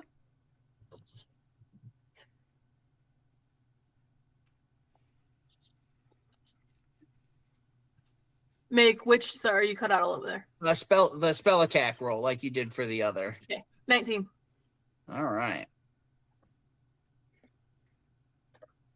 Thank you. Owain.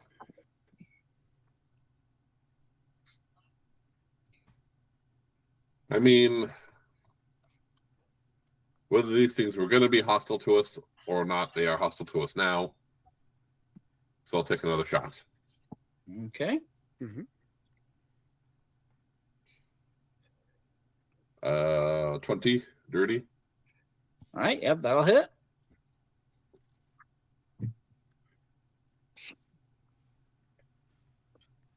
Question about Hunter's Mark. If I didn't have someone to target before, do I lose it? Or can I hold on to it? I think there's debate on that particular issue. I'm fine as long as you maintain concentration on it and then use your bonus action to like you would if you changed it, right? Is it a bonus action to do that? Yeah. Yeah. To apply it to something when you have the opportunity to do that, if it's still within the same, period. Use that bonus to tack on extra 4 damage. So that's going to be 13 damage. Okay. You smacking at the earth one or the air one? Earth one. All right. You destroy that thing. All that's left is the wispy air elemental there.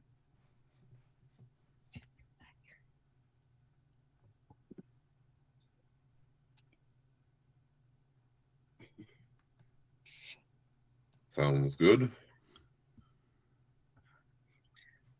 Is that it for you? Yep. Magnus.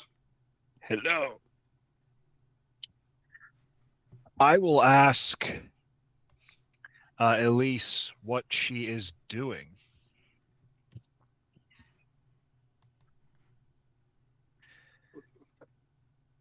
What are you concentrating on? See out. That's the direction we're needing to go. I'm trying to make sure it stays clear. I will help her in this endeavor. Okay. You're welcome to make a roll as well.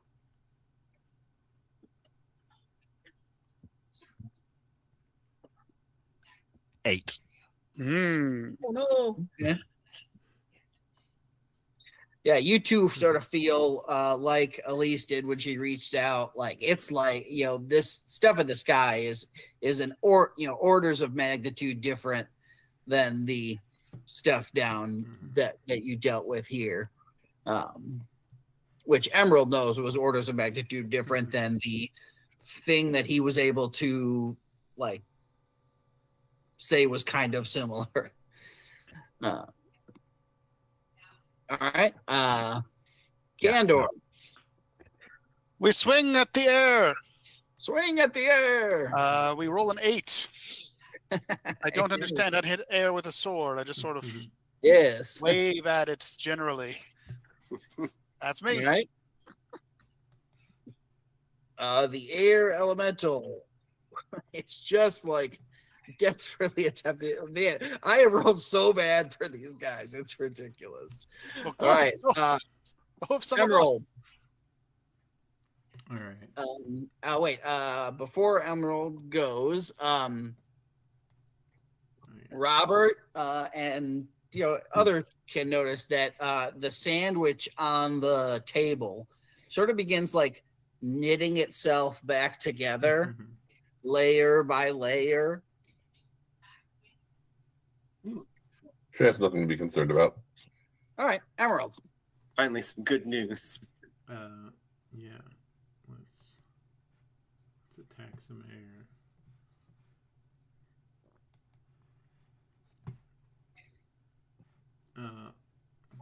Pull out my blades and move up. Whoa! Yo! Another Yo. crit. Yo, Some I good think- blades Yeah, I right told there. you I was getting the bad numbers out early. mhm. All right. So that's 15. Yep, that's the last of your elemental folks here. Wiped from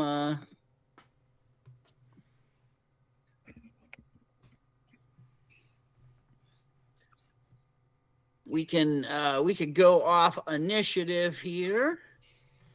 so there's just a sandwich putting itself back together again. Mm-hmm. I'll sit down in front of it. Wait, And it stacks itself up like, Right. Scooby-Doo style, just like it was before. So they got a little bib. Robert, wait. Hmm? I had a sense on the upper deck of some sort of fey involvement, and that is not how sandwiches normally work. Are you saying I can't eat it? It seems very dangerous to me. It's not quite a no. As he starts like reaching for like. I These- can't stop Still- you. These were not creatures of the Fae. They came from Limbo.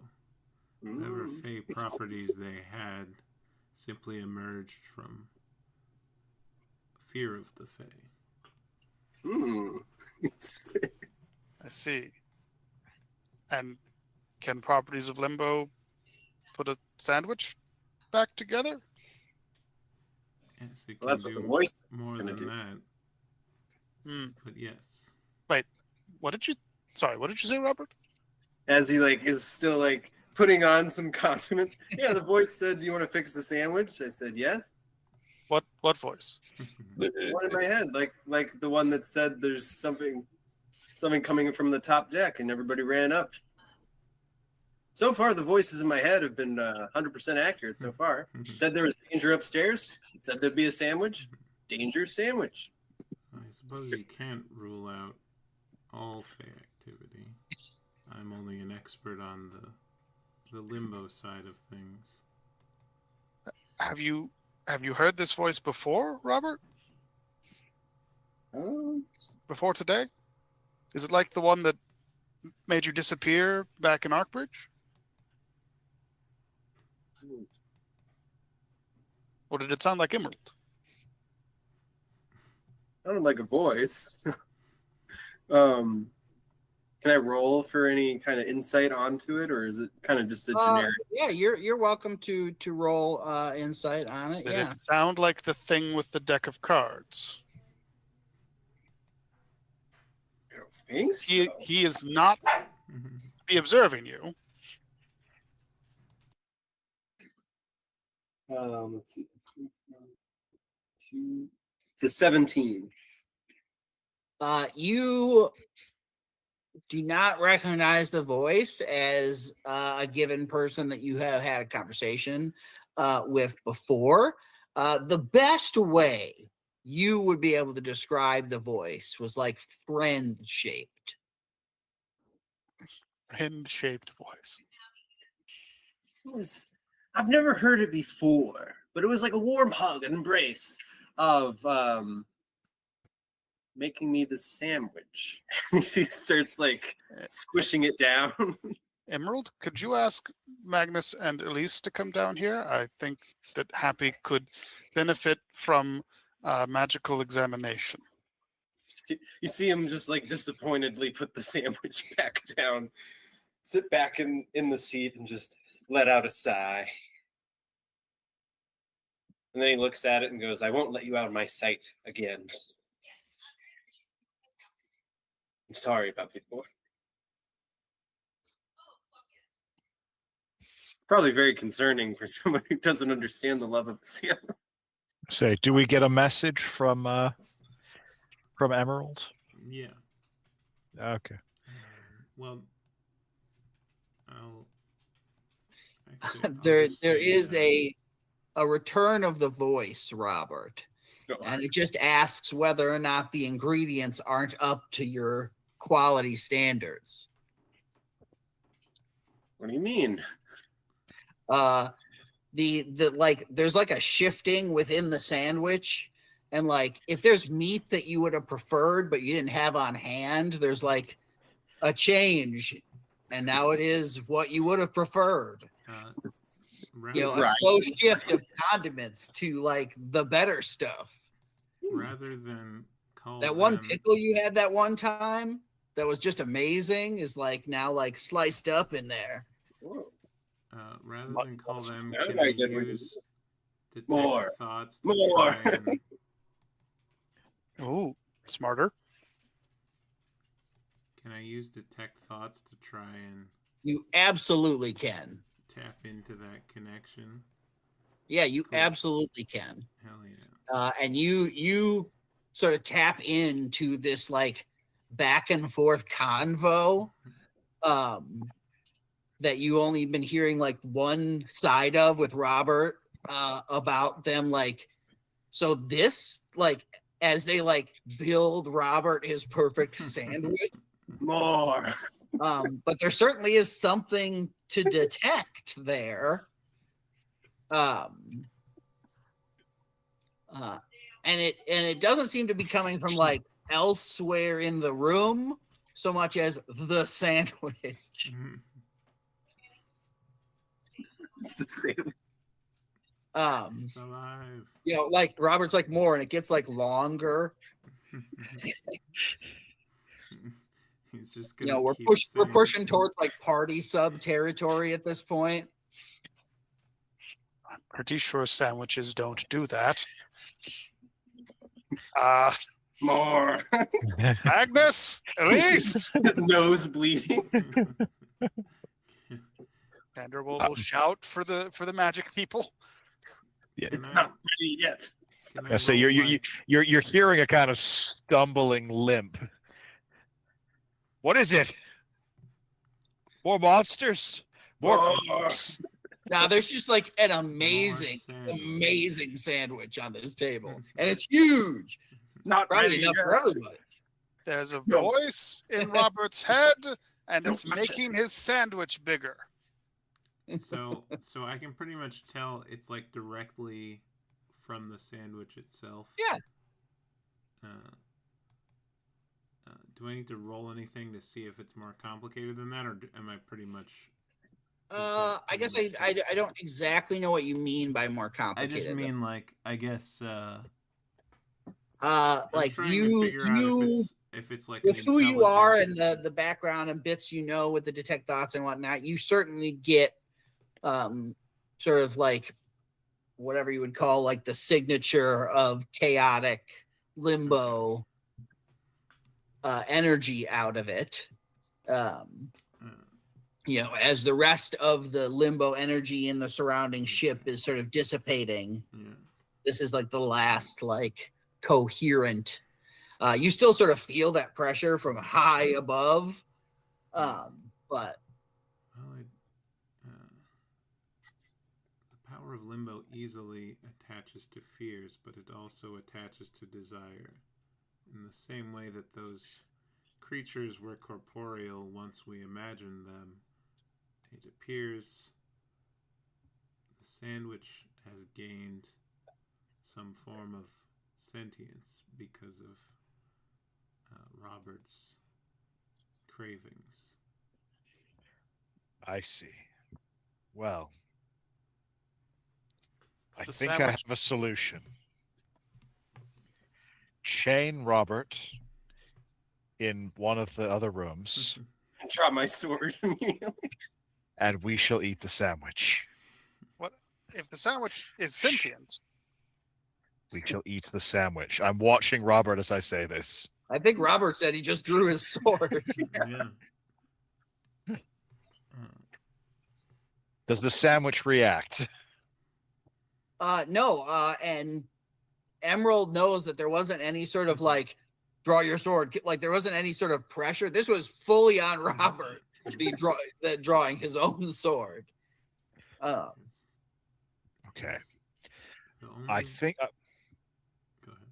so. Emerald, I think from that we can confirm the sandwich doesn't control him. Not directly. He's just a greedy fuck. Yes.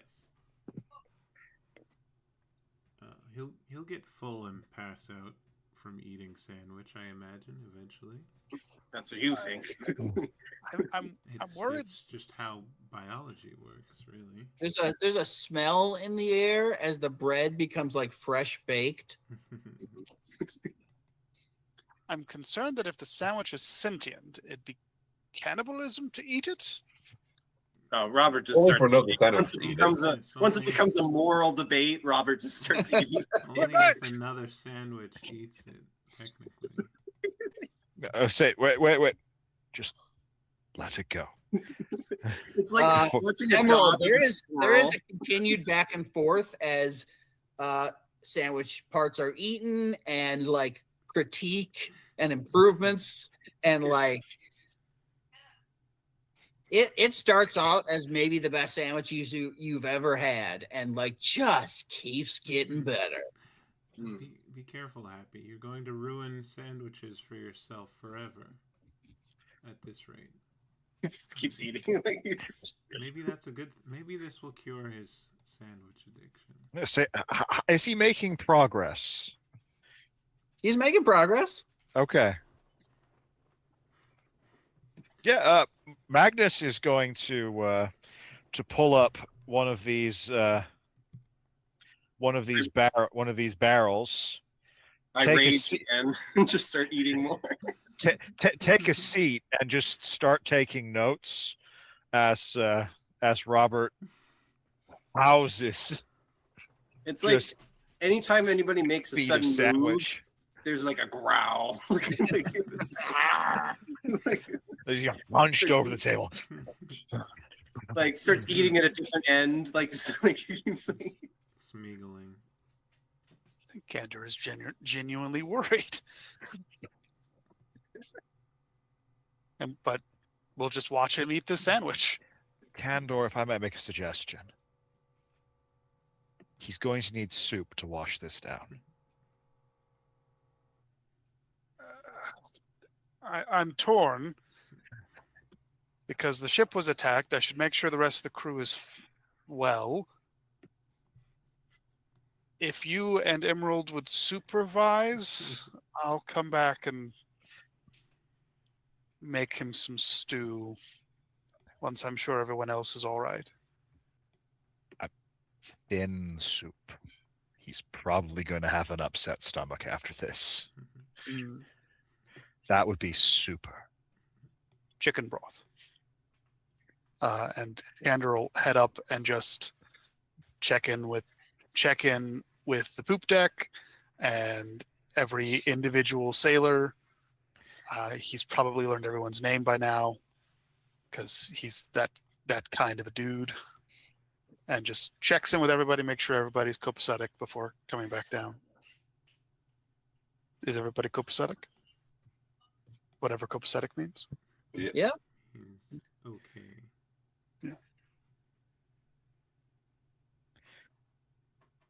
I will continue to supervise Robert, making no moves in the direction of his sandwich. I just like tell you the ingredients that are being added for your notes so that this sandwich can be made again. Well, I'll say the notes of the sandwich ingredients, but also notes of I'm going to be relying on you here, Emerald, to explain how this is working, because it seems like very unstable, chaotic energy.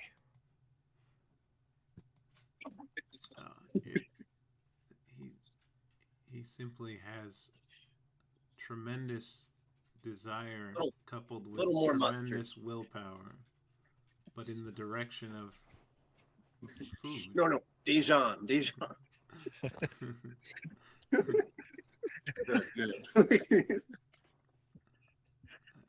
To make it less chaotic, one would need to train, but the raw force of his craving continues the process. He's like hovering like in shops. No. No, So I you're won't- halfway down the sandwich, the other half is wrapped around you in a hug.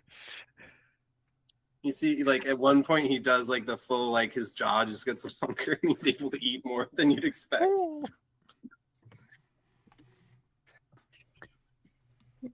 Yes, with the proper training, he could be very powerful in my home.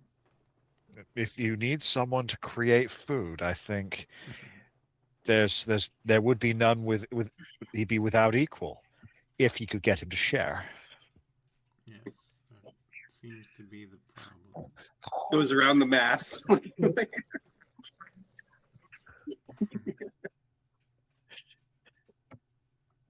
Looking like a scene out of prison, just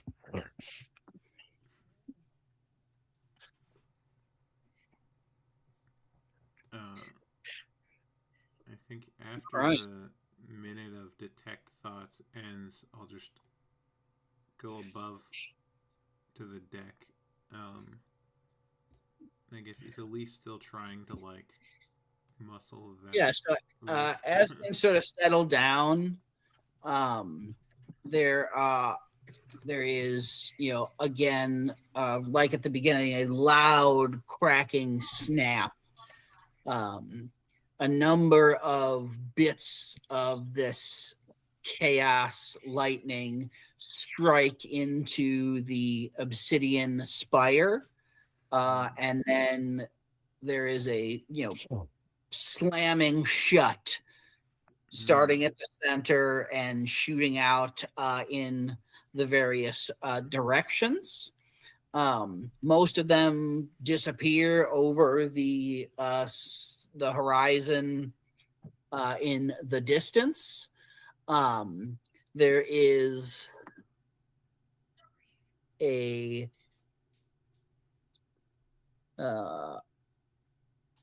the only real thing that is noted as that happens, other than the strikes along the obsidian spire, is one of the lines, the one that was going northeast, the widest one. You see sort of continue over the horizon, but part of it sort of stops in the distance. And you see for a moment the enormous fey tree of Arcbridge sort of appear like it did, sort of vaguely there, vaguely not. And one of its larger limbs gets struck and lights with some sort of crackling fire, like a normal tree would getting struck by lightning, before that, there/not there dissipates again.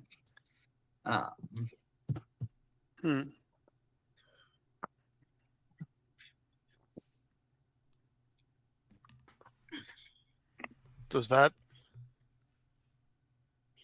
mean anything to either of you, Elise, Emerald?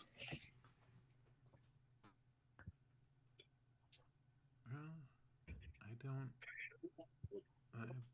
I hope not. I typically have not experienced the power of limbo interacting with other planes. So this is all relatively new. I came here to study such things. At this point, the best we can do is observe and take note. Gain more knowledge so that if similar things happen in the future, we may draw upon it. I hope it was informative. Around you, the captain and crew of the ship begin assessing both inside and outside for damage. Ropes over the edge and climbing down and checking the outside.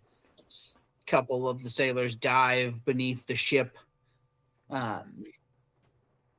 And there is some splintering and whatnot, but it seems that although repairs will probably be needed, they can wait until the port of Aymar, according to the captain. There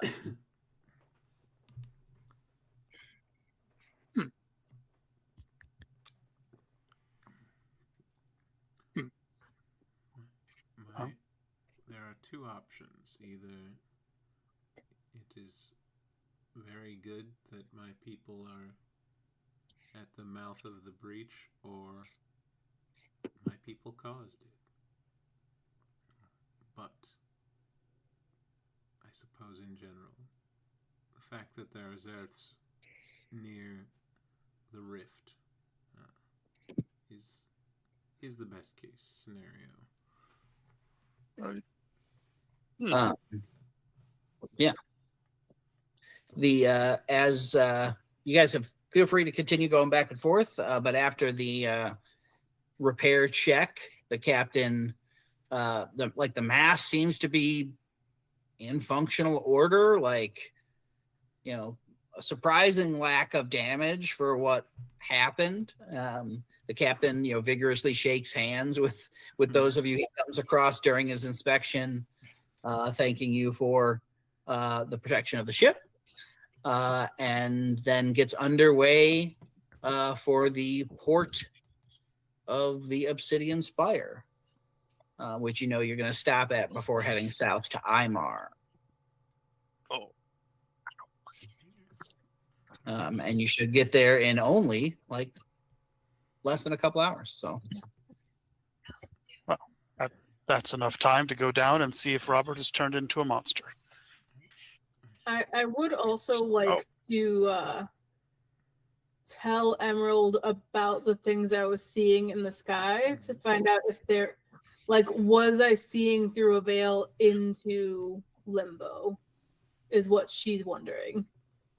Yeah, and Emerald would be, being from Limbo, would be able to name some of the things likely, but not for sure, didn't look at them myself, but from his information and knowledge of Limbo would be able to give you likely names of places. There is a place called the Spawning Stone, which is where the Slod come from. That stone wrapped in a vortex of energy covered in runic symbols is quite literally what births Slod. Fun. Which are species, the main other species, intelligent species on Yeah, Limbo. other than the Gitzerai. The Frog Boys. Right. Yeah. He says you likely saw the city of Skrak-Kotur, as well as a place called the Dark Moat. Oh. It was that swirling darkness place. Mhm. It's not a large settlement by any means, but it is one of the few Fey connections within permanent Fey connections within Limbo, as well as what was the name of the tree? Yeah. Where is the tree name? Yggdrasil. No, you can use that to get to Limbo. Different one. Different tree.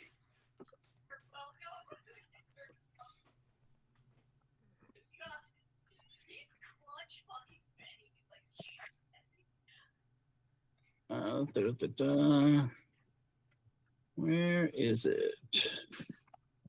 It's in this document somewhere. Search halfling.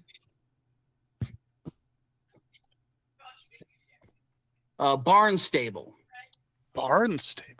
Yeah.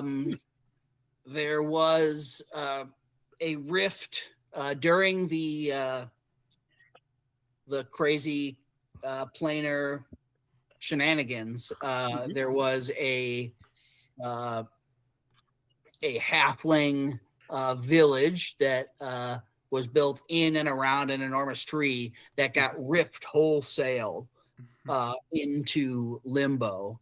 And they managed to figure out what was going on and have the requisite magical and mental skills to maintain the existence of their space. So they're just like a halfling village is one of many notable locations within The power of the corpse. Likely a god of some sort. Long ago, but Limbo is not kind to its denizens, and even god things can succumb.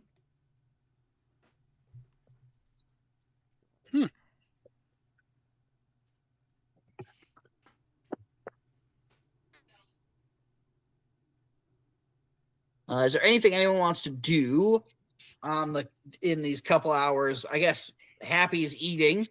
Do you just go until, at some point, even you are going to be satiated?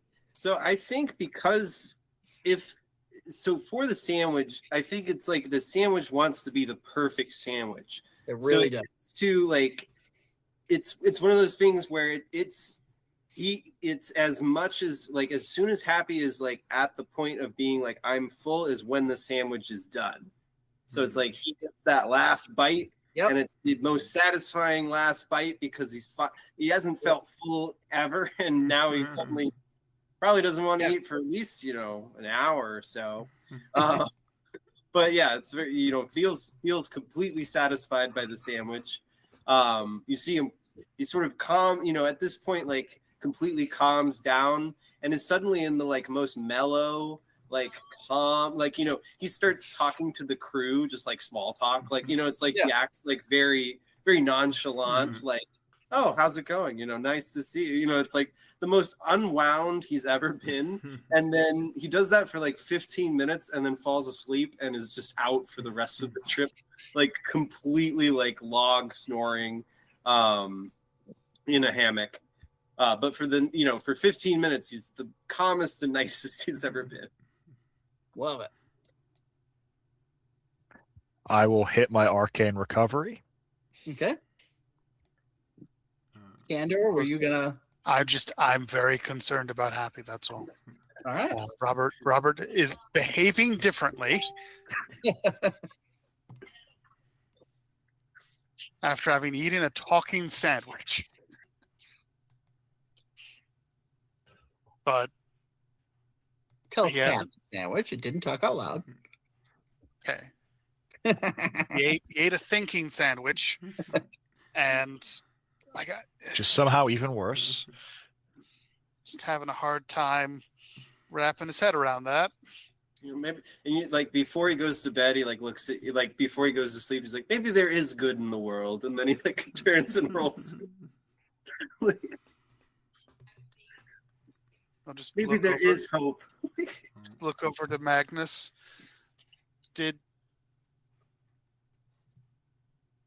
What happened to him? He finished the sandwich. Eventually it stopped getting bigger, and it stopped adding new ingredients. Hold up a piece of paper. These are the ingredients. Let go of the back, and just 4 more pages fall down. How many different types of sandwiches it went through? And while this is happening, you see Happy like sleep eating a sandwich. At one point, it became a croque madame. It was quite Don't even know what that is. cheese and ham sandwich with an egg on top. Oh, why didn't you just say cheese and ham sandwich with an egg on top? Because it's a croque madame. Has a name. Bonjour, he says as he keeps eating. We We don't it's- call it- you nerdy human. We call you by your name. Exactly. I'm an You orc. wouldn't I don't call- know why you would call me a human. Yeah. It's one of those sandwiches that some elf somewhere named, and since they named it, we all do anyway. But he finished eating. He stood up. He had a slightly bemused expression on his face. He was polite to the crew, and now he's unconscious. And long may this last.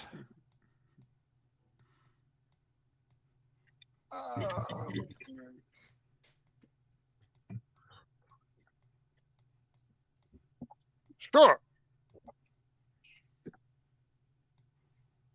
I don't know how to fix that.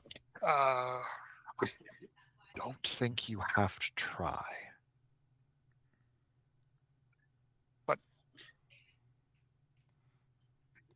All right.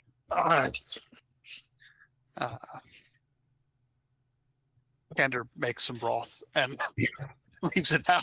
He'll probably wake up hungry. Kander just makes the broth like he said he was going to, sets it out in like a food safe container, and then goes back up on top of the deck to watch the ship get close to the Obsidian Spire, because that's weird and fascinating and an entirely different problem that Kander doesn't understand. Yeah. As you approach the Obsidian Spire, I don't know how many of you would have had cause other than Emerald to be at the Obsidian Spire ever. So Emerald would be the only one to probably note any significant changes. It does look like there are sort of sections of the spire of this black obsidian monolith that seem to be like cooled melt material, sort of like scattered in jagged arcs and lines up and down, is the first thing you notice from a greater distance. As you approach closer, half of the port is sort of the entrance to the port into the, what do you call that? Harbor. Port mouth, the harbor mouth or whatever, is blocked by an enormous chunk of stone wall that seems to have just been haphazardly like dropped into the inland sea here. And it definitely was not here when you left the Obsidian Spire, Emerald, and you recognize it as a portion of the outer wall of Skorak Couture. Oh shit.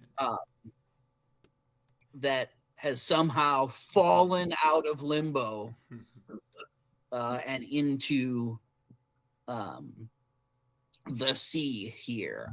And as you make note of that and get closer, you see a few other like piles of rubble at different parts of the island that are further away, where it's harder to make direct inspections, but certainly that weren't here when you left. And pulling past this like enormous chunk of wall that has some carving and such into it, a very defensive structure, very well crafted, very military in design. You can see there's like broken bits of anti-siege weaponry on the section of the top, as well as arrow slits and other things like that. And pulling into port, the other thing of note that has changed is the sheer number of Githzerai like standing along the port, seemingly to prevent access into the island. The harbor master that comes to meet the ship has like a dozen guards with him, and everything is done like right there. There's not even like a question of letting you deeper in. The most you're going to be setting foot here is like this little section of dock. Although Emerald, you are certainly noticed if you chose to, unless you hid yourself. No. I've been here before.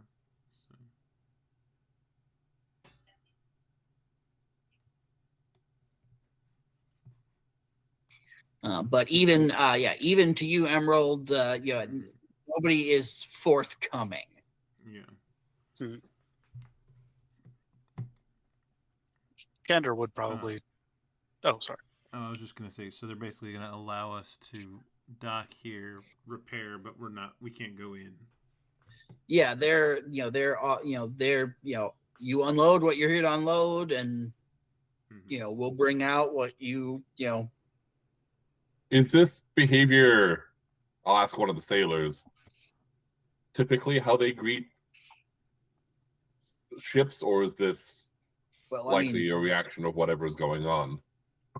It's rare that you're granted access to the spire itself, but usually the town is sort of fair game. That's why it's here.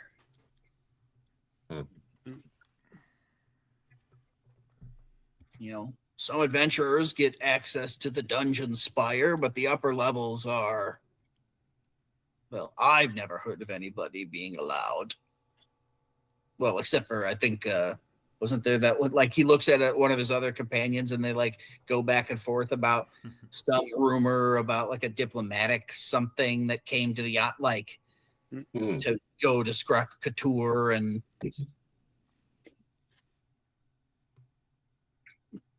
but debate on whether or not that was real or. I think overhearing the sailors talk and seeing them not even be forthcoming with Emerald, Kander would try to approach somebody and just ask if they need assistance with anything. Looks like a lot of armed faces. That usually means something has gone wrong.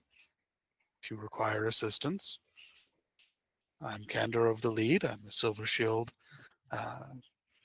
aspirant, and if you require or would like any assistance, I would be happy to help. If it is so required, you certainly will be informed. Excellent. Good day to you. As you're finishing the back and forth of the trade process here, There is some shouting back and forth, and you can see some, couple, running along the docks and whispering to the harbor master, who, looks up and out towards the port mouth, and you can see a very large wave, breaking towards the port mouth. Certainly larger than any that you've seen, on your travels, and certainly larger than any of you have seen in this inland sea. Oh. But as you do, the harbor master will step forward, and he will chant some words and reach out his hand.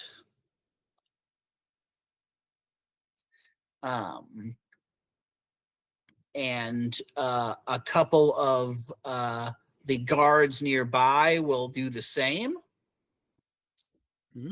Are they within 30 feet of him? They are within 30 feet of him. Interesting. And the wall of water coming towards you sort of slams to a halt, and then just dissipates down, where you see it sort of crash into the island outside of the port mouth a little, spraying water up high into the air. But the mouth of the thing has been, your ship has been protected. Impressive. Do we have any idea what? Does anyone? Campbell just asked. Does anyone know what could have caused that wave? They tend to go in multiple directions. So if it came here, it was that big. I'm not a sailor. I'm just worried about the rest of the shore. There's some chatter back and forth amongst the sailors of the ship. This is the sea they sail, and this is so abnormal that they don't really know what to make of it. Although they do, confirm the general idea that, it probably, depends on how big and wide, and, did it emanate out? There's it obviously came from the west. So what is that? Oh, it came from the west. Yeah, you came. My brain. Oh, flipped. came from the way we came from. Yeah. And lightning struck the bridge in struck the tree in Arc Bridge. Yeah. I mean, this is a vast amount of water, so yeah, who knows? But a lot of things concerning Canada that he can't do anything about. Generate that fear. I mean, yeah, no, I am.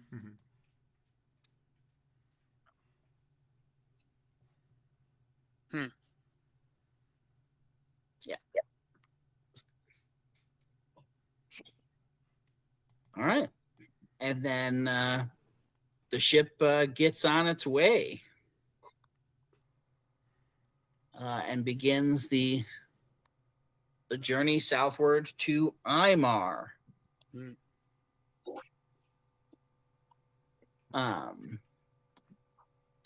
The only things of note during your last day, your next day of travel on your way to Aymar. Yeah. What was that? Did someone say something? Oh, I thought Crystal had said something. Oh. Nope. Okay. So that was just my brain being weird. You do make note of a larger than normal amount of floating dead fish and other animals. You know, it's not uncommon to see some here and there, or like a clump of them or something like that, but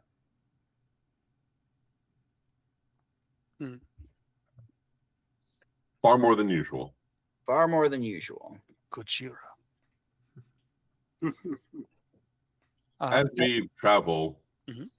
Owain will take out his bow, tie a rope to it, and try and pull some of the Yeah. dead fish aboard.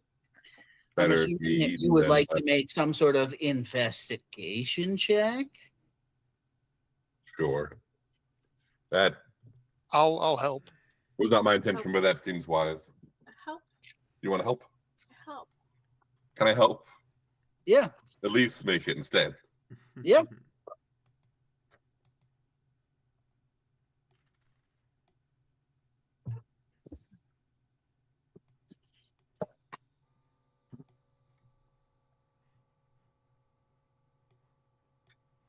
$16. Yeah.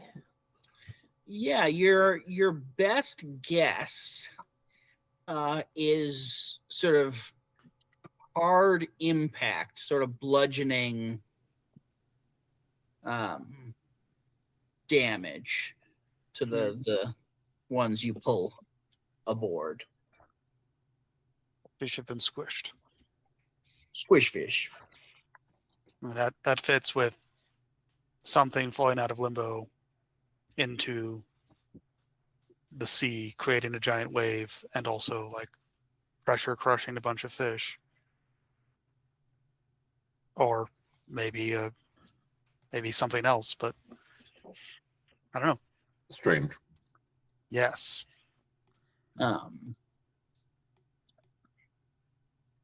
As you pass by the cape there, the peninsula, it's like a mountainous couple of large peaks, certainly not as large as those further inland there. But as you round that that peninsula, you can make out sort of the water level along the cliffs seems to be like they almost near the top, like the cliffs are like wet all the way up. You even see at one point some large creature that's been like impaled on like part of a spiky rock of the cliff, you know, like 3/4 of the way up, and it's just sort of hanging there being eaten by a bunch of seabirds. I am very worried about every port city in this sea now.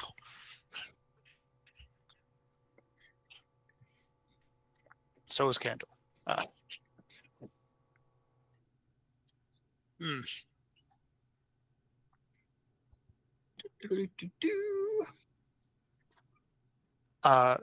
On a different note, though, at some point during the journey, Candor would try to get a private moment with Elise, just to ask a simple question.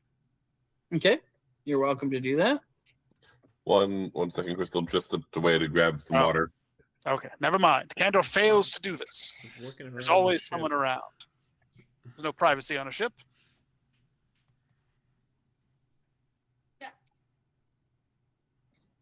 Kendra wants to ask Elise a question. Okay.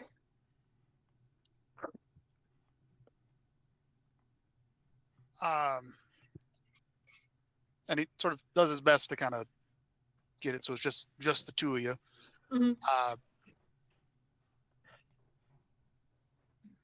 What name do you prefer?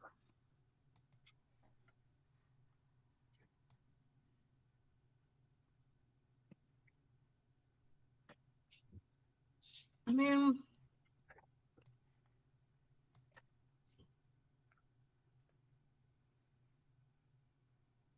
I'm not the same person that I was before I became Elise.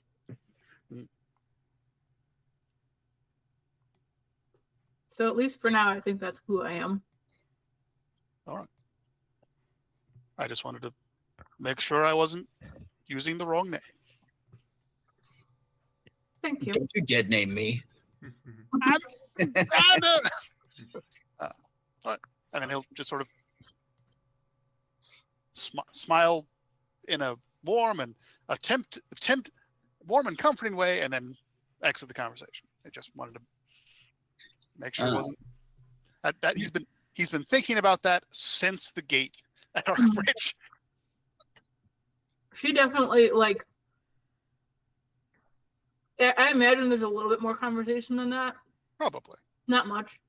But, like, in there, she says something about the fact that maybe one day she'll be run again and be able to, like, reconnect with that part of her life. But that she doesn't feel like it's safe to right now.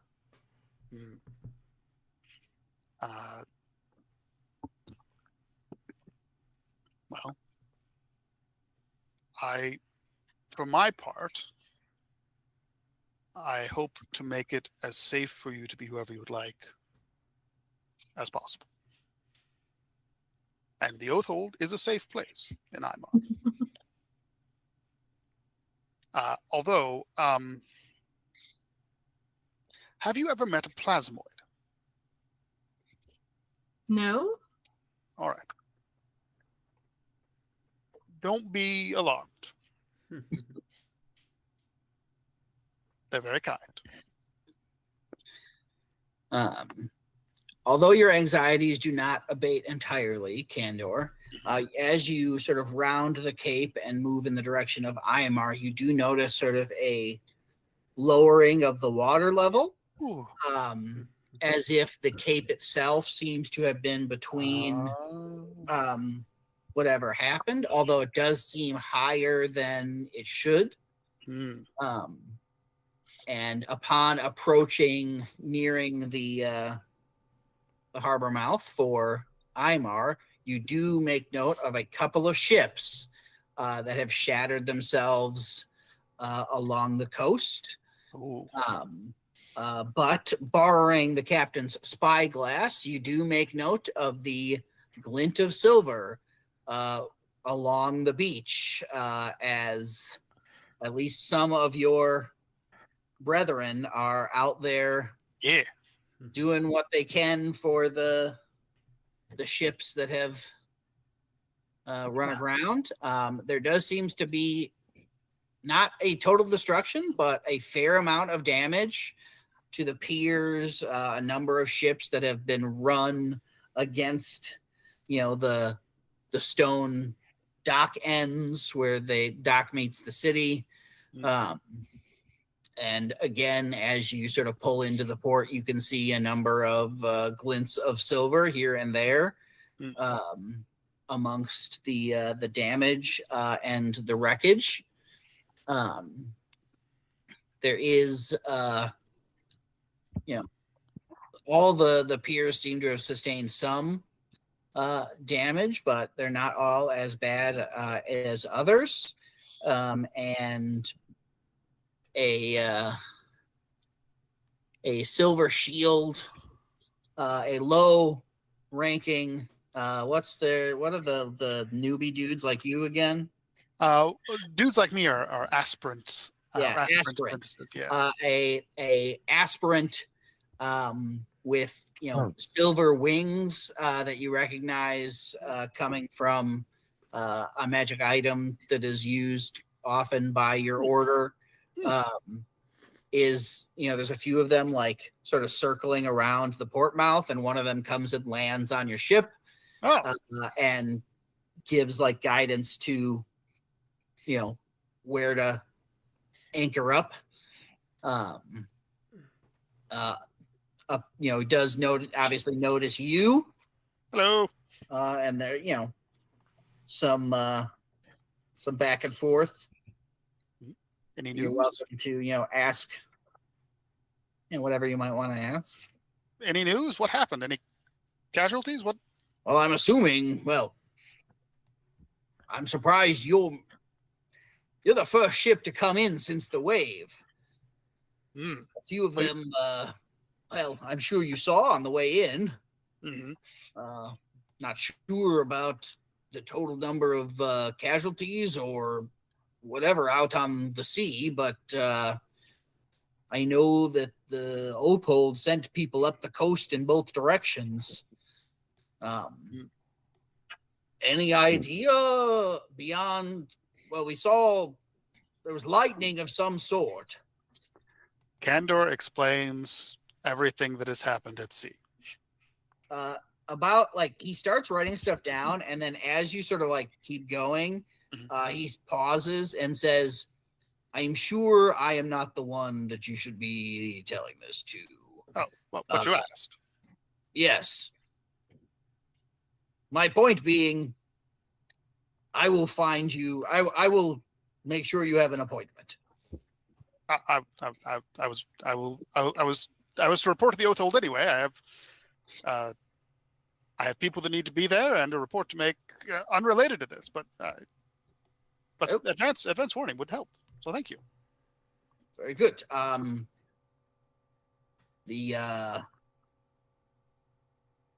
Yes. Yeah, good. He's got a look on his face. Can I? Yes, somebody will meet your ship. Can I insight that look? Like yes, what? you can.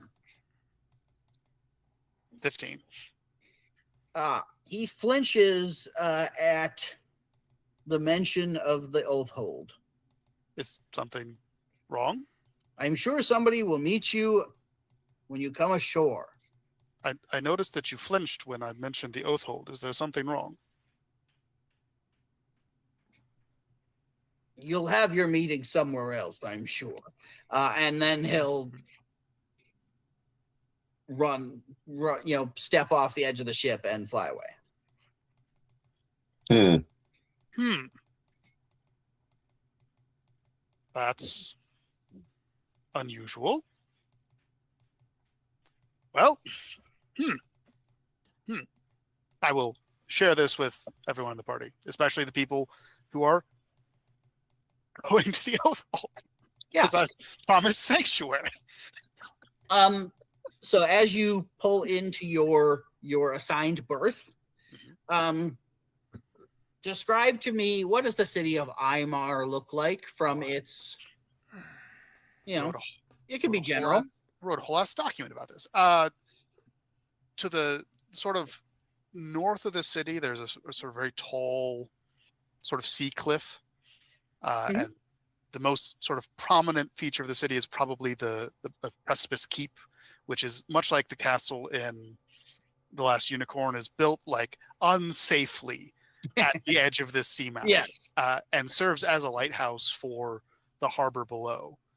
But there's this really sharp divide from the old city walls at the base of that sea cliff versus the very broad, very new, very shiny road that leads further inland, sort of bypassing the old city and connecting the southern half of the harbor with its new marble lighthouse under construction at the southern end to sort of trade links further inland. So it's very much a bustling new prosperity, golden age of commerce and everything to the south, and to the north there's the more austere sort of grayer stone. The old city wall is like a good like dividing line between the city. And where does the Oathhold sit in this? The Oathhold has sort of taken over one of the is a couple of manor houses adjacent to one of the old city gates, and the order has also sort of taken over that gatehouse and control of that gate, sort of between a sort of middle class neighborhood on the outside of the old city walls and what would have been the slums, closer to the sort of shadow of Precipice Keep, if the Oathhold hadn't been financially investing in the slums to sort of keep them out of things as poor as they could have been. Yeah. So you can see that this wide road that leads out from the the port is sort of like submerged in like an inch or two of water that had rushed up into the city. It does not look like the wave like busted down housing or anything like that. Most of the damage seems to be relegated to the port itself, but there does seem to have been a rush of water that sort of went into. You can see it is like almost like a river, sort of slowly filtering back out into the bay here. In fact, you see there are like a number of children that are like playing with like anything that can float in the street. There's a couple of little ones that like shallow enough little boat that's like paddling down the main thoroughfare and whatnot. Whereas all of like the, stuff that, the silver shields and all the damage and fixing and is mostly down here in the port. The only exception to that is rising from a section of the new city and old city's connection point is a pillar of smoke that seems to be coming from a very familiar location within the city. Oh no. And suddenly you probably know why he didn't want to be the one to talk to you about the old hold. I think, Candor, I think we've established that he tends to just sort of run towards things. We have established. I think he's just going to take off.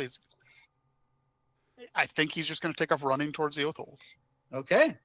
So as you pull up into your berth, you watch as Candor sort of is looking out over his what has sort of become his home city. For the last how many years have you been here? Has it even been that long? I imagine it's been a few years. Okay. I imagine he came as sort of as soon as he could, and I think training would have taken several years. So I'd say he's probably in his early 20s. He probably came when he was 16 or 17, so probably 4 or 5 years. His adult life, this has been home. Yeah. And he sort of leaps from like probably a ship that isn't quite finished stopping onto the dock, and books it into the city. Limbo has burnt down my fucking home. Robert, who looks very calm and very, he's been very, very like just when he woke up, he's just like, "Good morning, everybody." And it looks like he just looks very relieved, whereas like before it looked like he was really tense and just constantly, when he was eating, he looked very stressed. And just in this moment, he's just very calm. But as soon as he sees you jump, he just kind of leans over and just starts flying after you as well. But just flying, not hurriedly, flying casually, casually, keeping up, and just like following above you. What about the rest of you? Wait, Candor, I can't run. Not paying any attention. Yeah, this is very much a dereliction of duty, but yeah. I have so many named NPCs in that place, man. Damn it. Okay. They do not have to be there. I know. I was going to say, Magnus will, leaning very heavily on his walking stick, find the nearest scooter carriage, because scooters aren't a thing. Like I want there to be like those like rickshaws. Yeah. Yeah. He will jump into the rickshaw and say, "Follow the half orc." Half orc. Follow the orc. Yeah, so you could find a rickshaw just outside the port area. There's like a bunch of them sort of just like right inside the port gate, just sort of hanging around even with the water. Is everybody in general following, or is anybody staying with the ship? Yeah, I'll follow. far as I'm aware, we've already paid, correct? Yep. Yeah, we paid up front.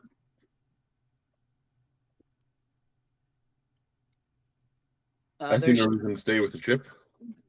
So there's some shouted goodbyes from the crew and captain as you guys all sort of tumble out of the thing. You pass by a Silver Shield aspirant that's,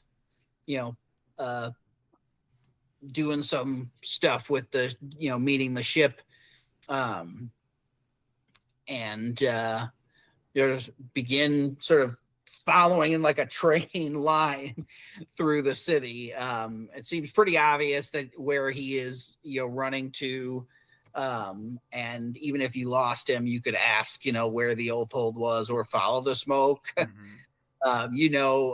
Candor enough to know he's probably heading towards whatever's wrong with, whoever might be in trouble. And since things seem fine here, so Candor, you make your way through the, down that main thoroughfare, and then it comes to sort of a T junction, and the one that cuts parallel to the shore instead, and hang north, and you see the city gate that is controlled in part by your group, and you can see that there is like the two towers on either side of the gate, and like the top of one of them is just like rubble, and the smoke seems to be coming from the other side, and running. You can see, some Silver Shields up on the wall that seem to be, digging through some of the rubble. It doesn't have like the hurried, like, because that this is like a day ago at this point. There you go, he's still smoking. Yeah, you slide through the gate and turn to the like small complex of buildings that there's like I imagine there's like a courtyard in the middle, and then like all the buildings that had touched that courtyard have become like Silver Shield compound. And there is a building that you remember from your your early days here. There's like the main manor house, which is right behind the gate, and a portion of its roof is like cracked and black, but doesn't seem to have done a whole lot of craziness to it.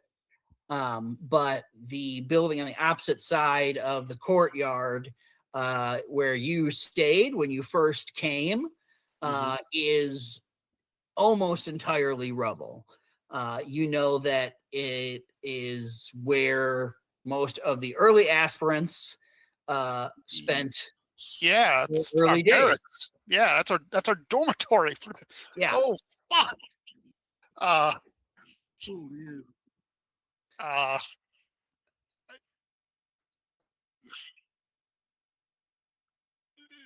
Is there anyone in a position of authority that I recognize in my line of sight? Yeah. Who is your big wig? Well, the biggest wig is the Oath Guide. Yeah, and then just under that. It depends. They're kind of bifurcated. There's multiple. Well, who do you think would be here dealing with this? Your Oath Guide is currently dealing with the harbor and the rest of the city. But who in the hierarchy here do you think would be? Tomad? Yeah, he ran the clinic, and he's sort of the senior. Yeah, if he's the one that ran the clinic, he definitely would be the one here. Yeah.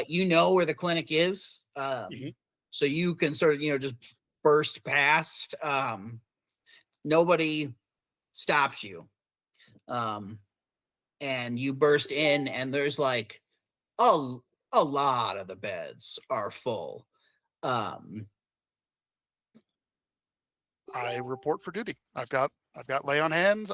I was trained in the kitchen, not the clinic, but I got I am proficient in medicine, and I have You can 10 see points of. a number of faces of young aspirants that you recognize burned pretty badly. There are a couple at the end of the room, beds that have sheets that have been pulled fully over their occupants. And the man you're looking for is, standing over somebody tending to wounds. And I think that's where we'll probably call it. It's about 10 o'clock here. Cool. So I'm assuming it's pretty late for you guys too. So Cool. So this is what it feels like to build something and have the DM destroy it. Okay. I've earned being on the receiving end of this. So many. Okay.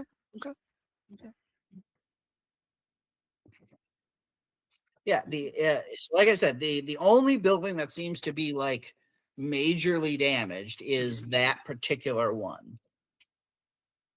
Yeah. Interesting. He's trying this on for a change. He doesn't like it very much. Oh, I love this. Candor hates this, but I am. I lost confidence in my theory that these different like directional lightning things had something to do with us, based on the direction that the limbo stuff was going. But I'm back on that train because it's unless there's specifically an aspirant apprentice. I mean, we might have a Gith. I don't know. Questions to ask, people to help. Yep. So yeah, next time, you are welcome to level up. Yay. I know we talked, Caleb, about when you want to activate that or what you do that. So if you want to delay, you're welcome to delay. If like this would be a precipitating event for you to be able to do more to help or whatever. I will take the level, but not the subclass until such a time as either an Oathbound Knight or the Oath Guide says, "Yo, take your oath, dude." All right, sounds good. Yeah, so we will pick up here in Imar. You guys have some new questions that have arisen this session, as well as looking into the precipitating events of the campaign, these documents, and glass and copper and wood containers. There's some various other aspects that have driven you to come to Candor's Oathhold, protective and elsewise. At least the clinic is still running, so that probably means the shelter's still up. So that's something. So, be thinking about what you might be searching for in terms of information that the Silver Shields might be able to assist you with for next time. Yeah. Yeah.